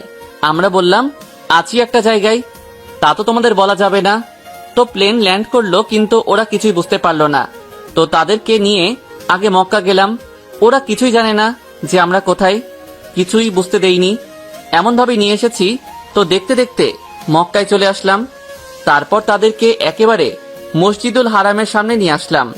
তারপর সুমাইয়াকে জিজ্ঞেস করলাম, সুমাইয়া, তোমার কাছে জায়গা কেমন লাগছে? তুমি কি অনুভব করতে পারছো কিছু? পারছি। আমার কাছে অনেক ভালো লাগছে, শান্তি লাগছে। এখন আমার চোখের বাঁধন খুলো। দাঁড়াও, চোখের বাঁধন তো খুলবই। তারপর ওর চোখের বাঁধন খুলে দিলাম আর বললাম, আচ্ছা চোখটা আস্তে আস্তে খুলো তো। তারপর ও যখন চোখ খুললো, তারপর সে অবাক অবাক না হয়ে পারে। যেই সারপ্রাইজ দিলাম, তো ও আমাকে জিজ্ঞাসা করলো, বর কোথায়? আমরা এখন মক্কায়। আমি কি স্বপ্ন দেখছি? না আমার জান পাখি, এটা সত্যি। হঠাৎ করেই ও আমাকে জড়িয়ে ধরলো এবং বলল, বর তুমি অনেক ভালো জানো, তোমার সাথে বিয়ে হওয়ার পর থেকে আমি এই জায়গায় আসতে চেয়েছিলাম, কিন্তু তোমাকে বলতে পারিনি। ধন্যবাদ তোমাকে বর। আরে আমার বউ ইচ্ছা করবে আর আমি আনবো না, তা হতে পারে? চলো এখন উমরা করব। তারপর আমরা উমরা করলাম। করা শেষে হোটেলে আসলাম, এসে ফ্রেশ হয়ে শুয়ে পড়লাম। তারপর আমার বউও আসলো, এসে আমার বুকের উপর শুয়ে পড়লো। আমিও ওকে জড়িয়ে ধরলাম। ও বলল, এই বর আমাকে একটা কিস দাও না। না বউ, এখন না, পরে দেই। তোমার দেওয়া লাগবে না, আমি নিয়ে নিচ্ছি। এই বলে ও আমার কাছে আসতে লাগলো, এসে আমার ঠোঁটের সাথে ঠোঁট লাগিয়ে দিল। একেবারে 10 মিনিট পর ছেড়েছে।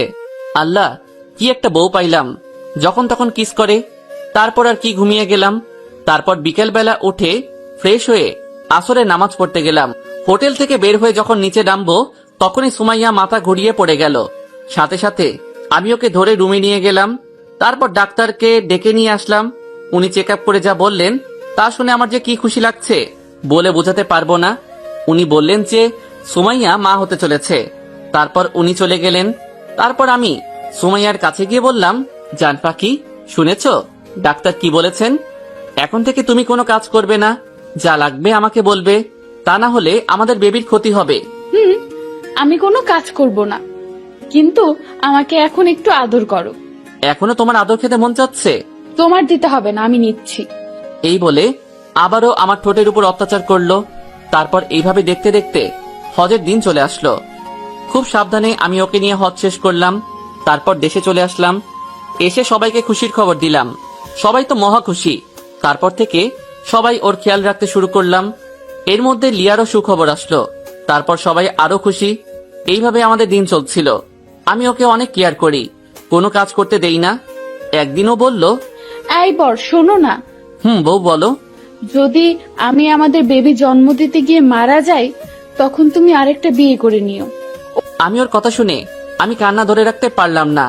সাথে সাথে ওকে জড়িয়ে ধরে কেঁদে দিলাম। বললাম, এই জান পাখি তুমি এসব কি বলছো? আর এসব কথা বলবে না। তুমি জানো না তোমাকে ছাড়া আমি অচল। তোমাকে আমি কতটা ভালোবাসি তুমি জানো না। আর এসব কথা বলবে না, তোমার কিচ্ছু হবে না। ওলে বাবা লে, আমার বরটা আমাকে কত ভালোবাসে। আচ্ছা বলবো না, তুমি কেঁদো না। আর বলবে না, তোমাকে কোথাও যেতে দিব না। এইভাবে আমাদের জীবন চলছিল। দেখতে দেখতে ওর ডেলিভারির সময় এসে গেল। একদিন ও আমাকে বলল, এই বর একটা কথা বলি। বলো, এতে পারমিশনের কি আছে? বর আমাকে তুমি উমরা করতে নিয়ে যাবে, আমার না অনেক ইচ্ছা করছে যেতে। না বউ, এখন না, আগে বেবি হোক, তারপর ওকে নিয়ে যাব। না, আমাকে নিয়ে যেতে হবে, তা না হলে আমি কিন্তু না ফেরার দেশে চলে যাব। ওই চুপ, এ কথা বলবে না। আমি নিয়ে যাব তোমাকে, তাও এ কথা বলবে না। সত্যি? সত্যি। এবার খুশি? অনেক। তারপর সবাইকে বলে টিকিটের ব্যবস্থা করলাম। ও আপনাদের তো বলাই হয়নি, আমরা সবাই এখন সৌদি আরবের নাগরিক। বিজনেসের কাজে আমার আর আসিফের যাওয়া লাগে, তাই আমরা নাগরিকত্ব নিয়ে নিয়েছি। তাই আমাদের কোনো সমস্যা হয় না। তারপর আমাদের একটা বাড়িও আছে, সেইখানে থাকবো। তারপর আমরা ওইখানে পৌঁছালাম। তারপর উমরা করে বাড়িতে এসে পড়লাম। তারপর ফ্রেশ হয়ে খেয়ে রাত্রে ঘুমিয়ে গেলাম। মাঝরাত্রে দেখি সুমাইয়া ছটফট করছে। আমি জিজ্ঞাসা করলাম, কি হয়েছে সুমু? আমার না খুব ব্যথা করছে, মনে হয় আমার পেইন হয়েছে। আমি আর কিছু না ভেবে ওকে কোলে তুলে নিলাম। আমি বাড়ি থেকে বেরিয়ে গাড়িতে ওকে তুলে গাড়ি চালানো শুরু করলাম। একটু পরে মক্কা হসপিটালে পৌঁছালাম। ওইখানে গিয়ে ওকে অপারেশন থিয়েটারে নিয়ে গেল। আমার তো অনেক কান্না পাচ্ছে। আমার মন শুধু বলছে, আমার জান পাখির যদি কিছু হয় তাহলে আমার কি হবে? আমি তোকে খুব ভালোবাসি। না, আমার জান পাখির কিছু হবে না। আমি আল্লাহর দরবারে দোয়া করতে শুরু করলাম, আল্লাহ তুমি আমার জান পাখিকে আমার কাছে ফিরিয়ে দাও। আমি ওকে ছাড়া অচল, প্লিজ আল্লাহ ওকে ফিরিয়ে দাও। কিছুক্ষণ পর বাচ্চার কান্নার আওয়াজ শুনলাম। আমি সাথে সাথে সিজদায় পড়ে গেলাম। এরপর আমি ডাক্তারের কাছে গেলাম। গিয়ে বললাম, ডাক্তার আমার বউ ঠিক আছে তো? আলহামদুলিল্লাহ, উনি এখন সুস্থ, আপনার টুইন বেবি হয়েছে, দেখতে একেবারে আপনার মতন। আলহামদুলিল্লাহ। ডাক্তার, ওর সাথে দেখা করতে পারি?